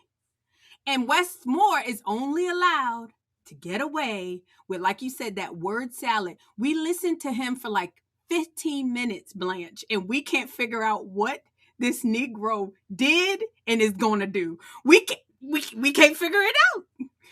And he's throwing this word, diversity of business, and that, but that's not what he really means. No.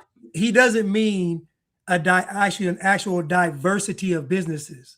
He's talking about diversity in the businesses. That's what he's talking about. He ain't talking about a bunch of different companies coming to no. He's talking about those companies that are coming, them having diversity in the companies that come. Blanche, the companies have left. I mean, Baltimore is a shell of itself. All of the restaurants are going, like everything is closing. Royal Caribbean left. We lost the football team, the Washington Commanders. We losing business like crazy, and they're still putting this man on TV because he's black. Hold on, y'all are losing the restaurants too? Oh yeah, a lot of the restaurants have. I think the last restaurant, like the last chain restaurant that was holding up the harbor, was Cheesecake Factory, and it just closed.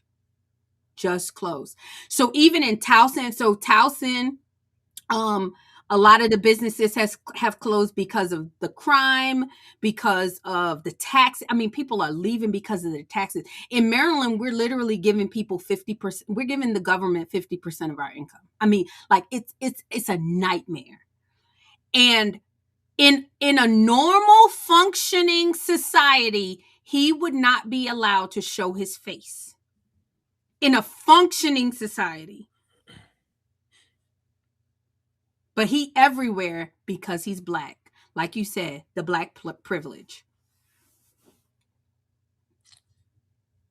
It's crazy. It's crazy. I want to hear what he has to say when he finishes his. Oh, go ahead. Out of this, since I've been the governor, we have added over 35,000 new businesses to the state of Maryland. Either businesses that have grown within Maryland or businesses that we've gone and stolen from other states. So we're happy that we're actually making progress on that front since I've been the governor. And this is despite watching what's happening with our federal workforce, which I talked about. We've added nearly 100,000 new jobs to the state of Maryland. And by the way, that's a majority private sector jobs that have been added. So we're very happy about that, but I'm also very clear we've got to move faster.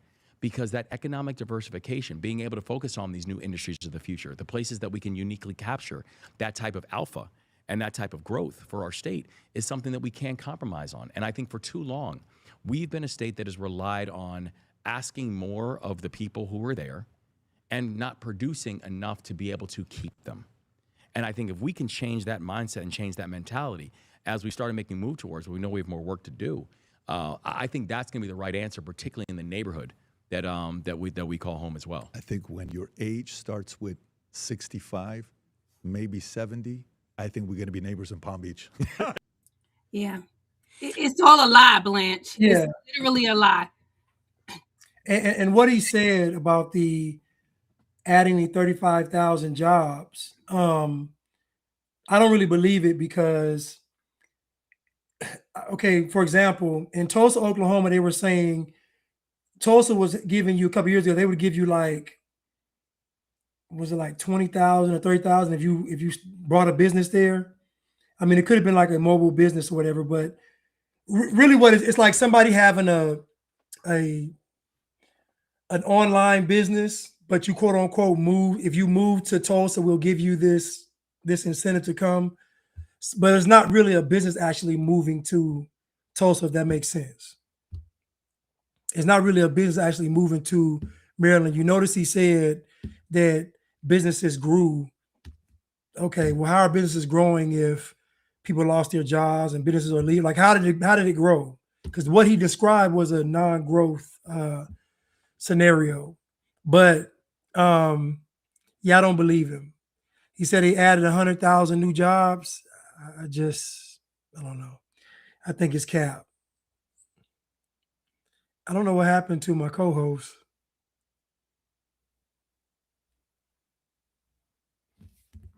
Where'd she go?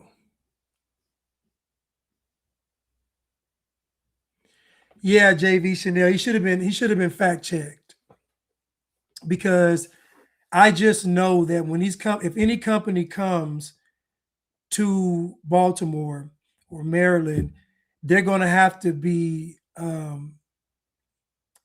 company that's driven by diversity, meaning that they're going to have to hire a certain amount of women, LGBTQs, blacks, whatever, to have access to that money. Because I guarantee he incentivized businesses to come, but it was stipulations involved with that incentivization. And I guarantee it was about them hiring a certain number of minorities and all of them. But I would love to see the actual numbers on businesses that actually grew and businesses that actually came, because I guarantee there weren't actual brick and mortar businesses coming to Maryland like that. I guarantee there wasn't. Yeah, no, it was just local businesses probably starting a t-shirt shop or something like that. But no, it's just not true. It's not true. Maryland is really struggling under this man, and it was a white man before, a white Republican, that gave him a 3-point. You can actually look this up, Blanche. I know you like to look it up. A $3 billion surplus, and in 2 years Westmore had blown through that, and now he's saying he started with a negative, and it's just not true. And he's allowed to say, everybody knows it, he's allowed to say that he started with a deficit when he started with a $1 billion surplus. Let me Google it. Yeah, and it's funny because he said the spending had gone up 70% in 7 years. He said it went. PPD was like 70%, because it's just because think about that. That amount of money, it would bankrupt the city. Like, it would bankrupt the state. Think 70%, it would collapse. He's literally lying, and he's allowed to lie. He's allowed to lie because he's black, y'all. And this is literally, I just Googled it. I literally just Googled it. Hold on, let me make it bigger so y'all can see it.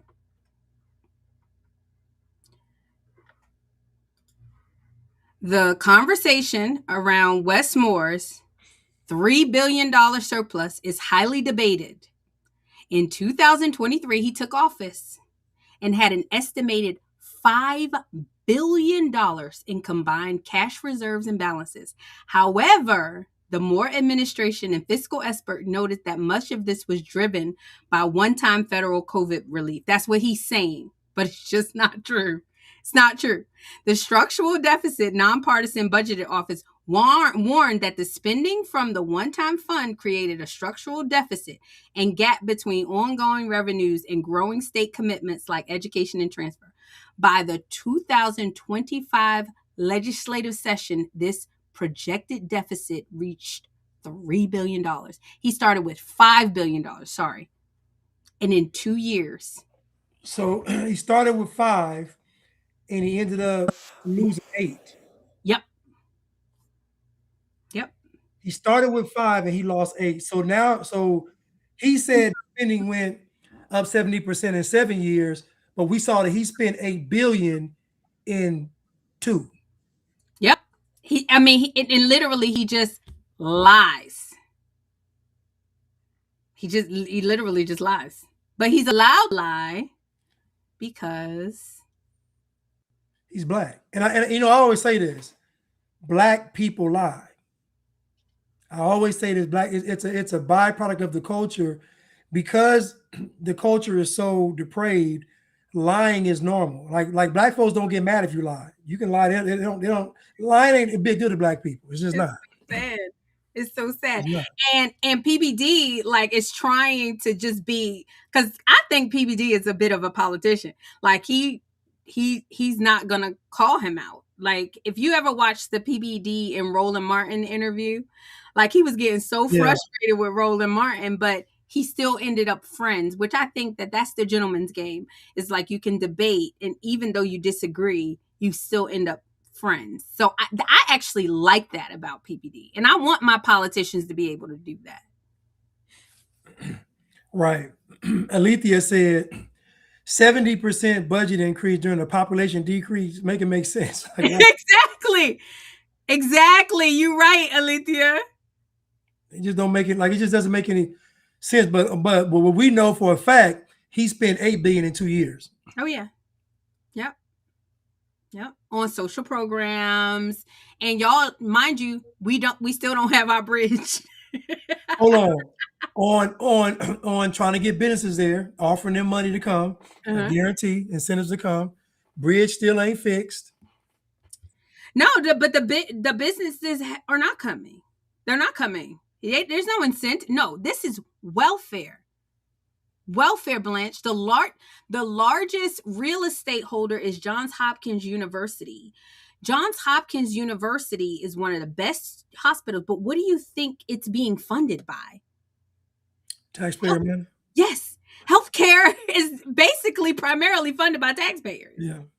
So you have the hospital being the largest owner of real estate in Baltimore. So it's basically like the federal government should be the largest owner. We don't understand how this affects our tax dollars, you guys. They were talking about the American people are the largest consumer of, or the largest customer of soda products. We're the largest. Why? Food stamps. We're paying to have soda. We're literally paying for soda companies. And I did a video on that where we talked about how these companies, basically when people try to go against food stamps being used for junk food, the soda company stepped in and had them say, you know what, say it's racism, paying NAACP. I'm serious. Like they actually pay these agencies to say it's racism. Yep. So we see everybody's working together, and yeah, that's crazy. It's crazy. And you know, like I said, you guys, this show is called Unblack. If you have not already, please like, share, and subscribe to our channel. Go support us. Blanche, you want to get into it? Do you got to go, or you want to get into the video about the reading? About which one? About the kids not reading. We can go real quick. We can go. Y'all, go real quick. Blanche be having to go. He be having a date. No, he got no. That's what Chad used to say. Blanche got a date. Y'all, so okay. So Black people, y'all know y'all sons and y'all daughters. Anywho, this guy makes this little kid at school makes a video having these kids try and read a postcard, and he's getting ready to get expelled. He's getting ready to get expelled. Listen. Expelled for what? Watch. Here we go. Here's 5 things. Close that word. G-word. Hey. I don't know what this shit say. I don't know what this shit say. Let me explain to you how the world works. Young people grow up into adults. I mean, I saw that video where them kids couldn't read. I mean, they literally couldn't read. And folks in the comments said, well, they can't read cursive. I said, no, they can't read. But that's not even cursive. It wasn't cursive. I gotta make it big because y'all gonna play with my life talking about it's cursive. It is not cursive. Here we go. It is not cursive, y'all. Look at the video. I'm gonna make it big for y'all so y'all can see. Look at these kids, my goodness. Look, This is the word. She were a. I don't know what this shit say.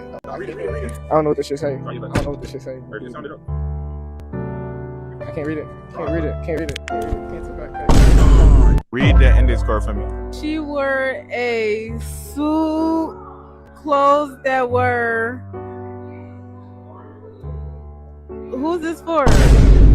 Extraordinary, but somewhat Gertrude?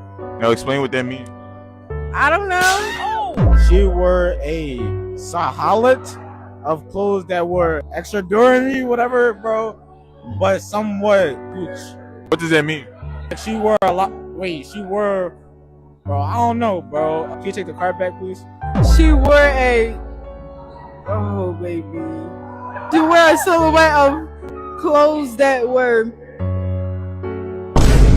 Bitch, I don't know that word. I don't even know how to read. I don't know why I did. She wore a silhouette of clothes that were extraordinary, but somewhat gauche. All right, now what does that mean? I have no idea. Like his clothes is nice or something like that. She wore a.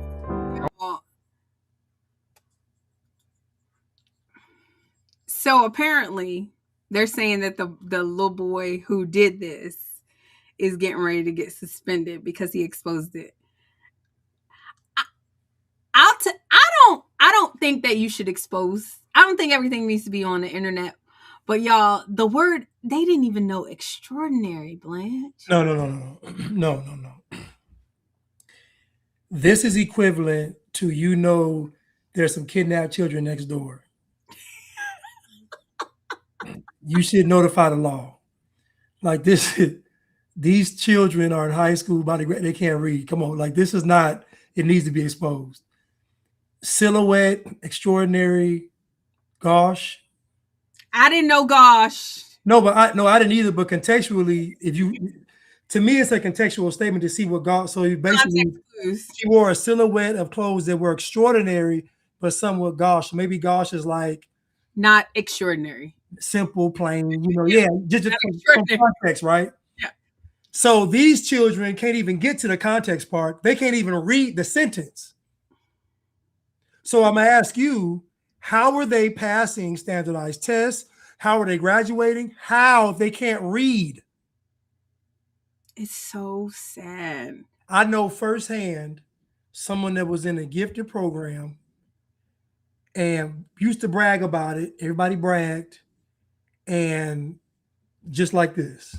I'm like, how are you in the gifted program but you're black? Yeah. There was about 10 years ago in Maryland, they had all of these kids graduating with 4.0s and getting to and not being able to get into college because their SAT scores. Yeah. They couldn't even pass standardized tests. Right. And so what colleges did, because they felt bad for all these kids, is they now have removed SAT. Do you know SAT is optional for colleges now? What you mean? Google it, Blanche. Blanche, Google SAT optional now. And they're saying it's because of the pandemic that some of these kids are not able to pass the SAT, and they don't want to judge these kids off of SATs. So SAT scores are optional for schools now. Yes, the SAT is currently optional for admission to over 80% of U.S. bachelor degree granting institutions for fall 2026. Share it, Blanche. Share it, please. Share it. I only know because y'all know I got a 16-year-old. And so someone was saying to me, she was like, oh, well, because he's taking the SAT. And she was like, well, he doesn't have to. And I was like, what? She was like, yeah, he doesn't have to. SAT is optional because it's racist anyway. Like, these tests don't really tell what a person's capability is. Blanche, we are in clown world. How do I make the screen? Go ahead, do it one more time. Sorry. It's up. Try it again. Oh, shoot. Sorry. Here. My bad. We in Clown World, Blanche. Look what they call it. Fair test.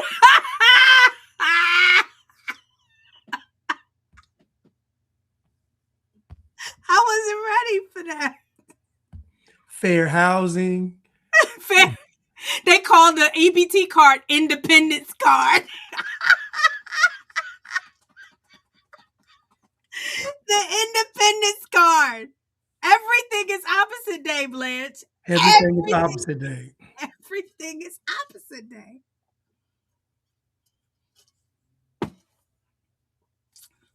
Fair test. Accredited bachelor's degree granting colleges, universities with SAT/optional or test-free admission policies for students seeking to enroll in fall 2026 and beyond is already at 2,085 plus. So we have 2,010 institutions with optional ACT, SAT, and then 75 with just test-free institutions. Yep.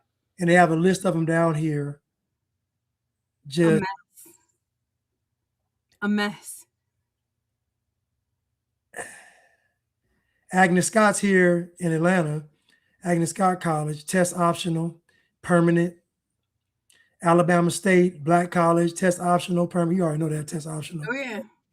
Alaska Pacific, test free. A mess. A mess. What are we coming to? Remember President Trump said in 2020, he said, he was like, we gotta get these kids back in school. He said, because he said, if these kids miss a year of school, he said it's gonna set them back for 20 years, a 20-year setback. Yep. Yep.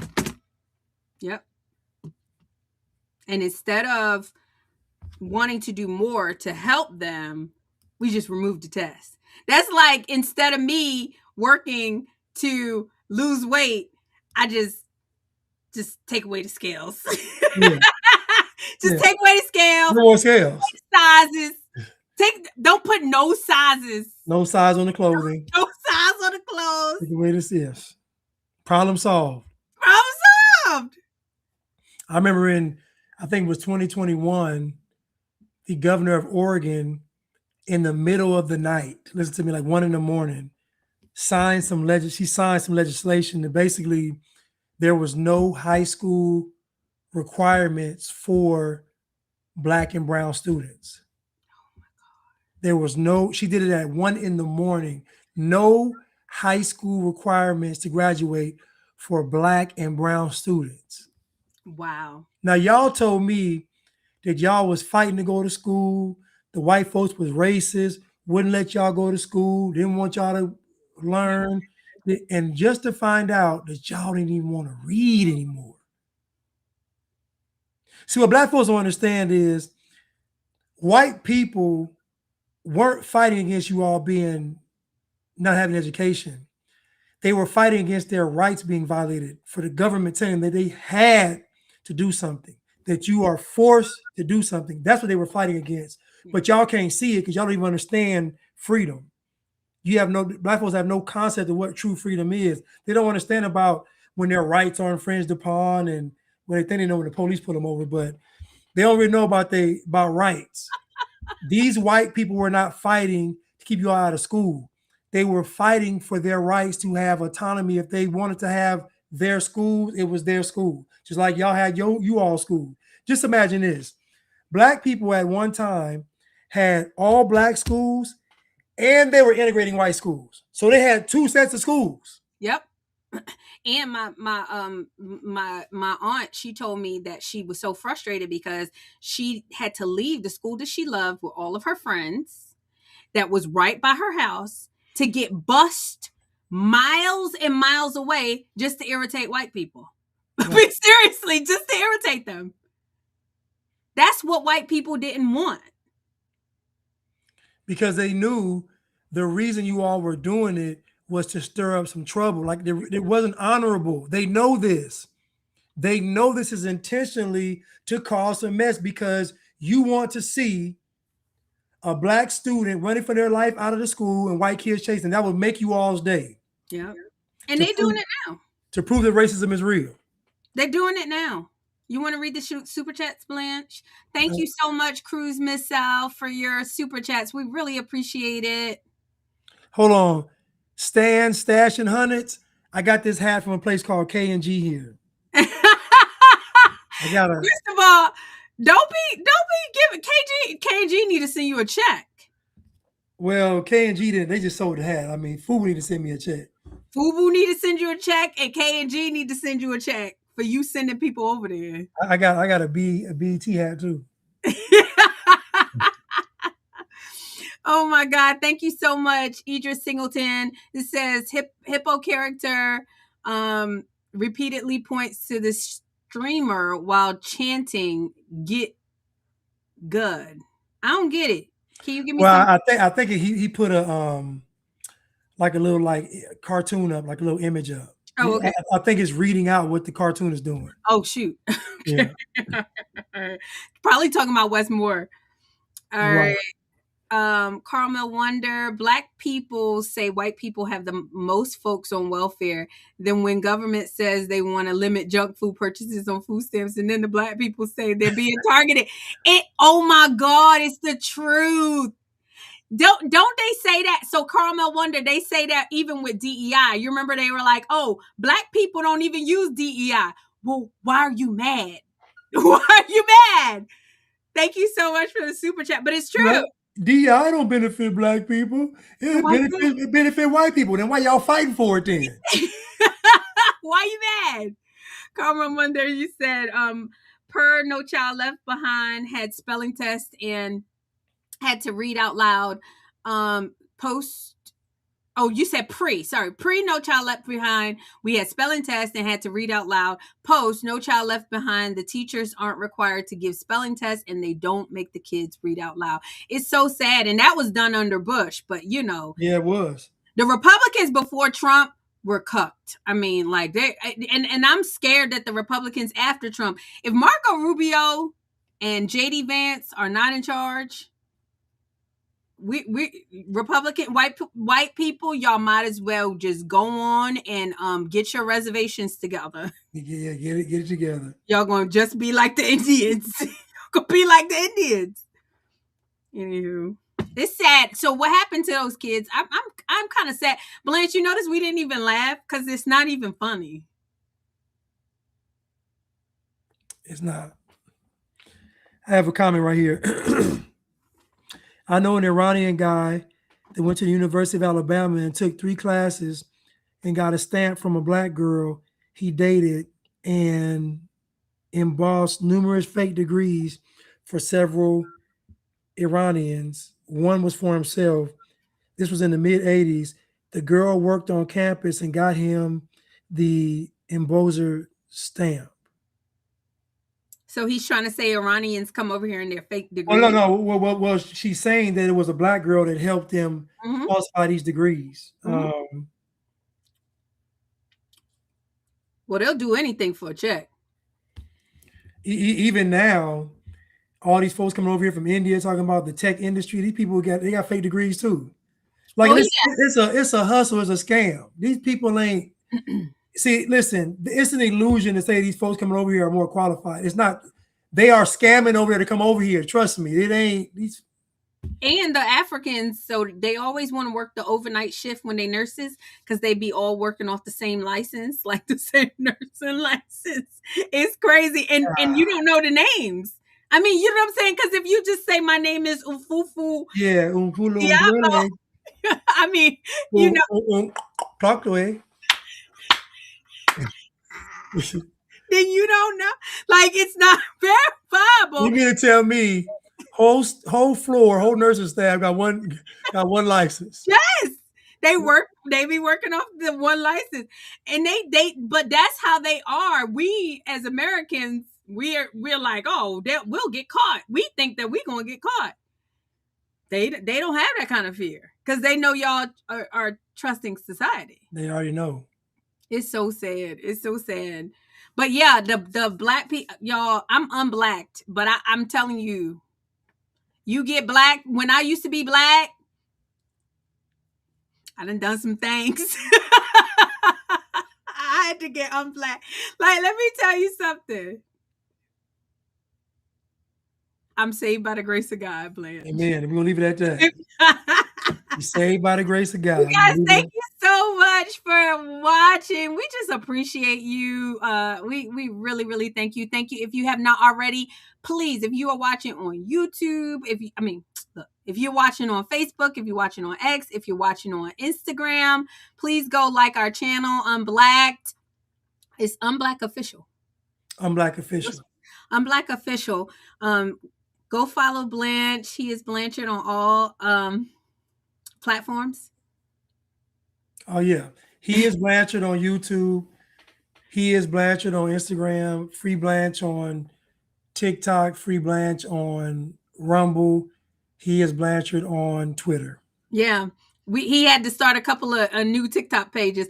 TikTok is communist trash. Blanche always says communist garbage. I'm on my second TikTok page. I'm trying to be good. I can't even post on it, y'all. I can't even go live on it because I'm gonna get striked.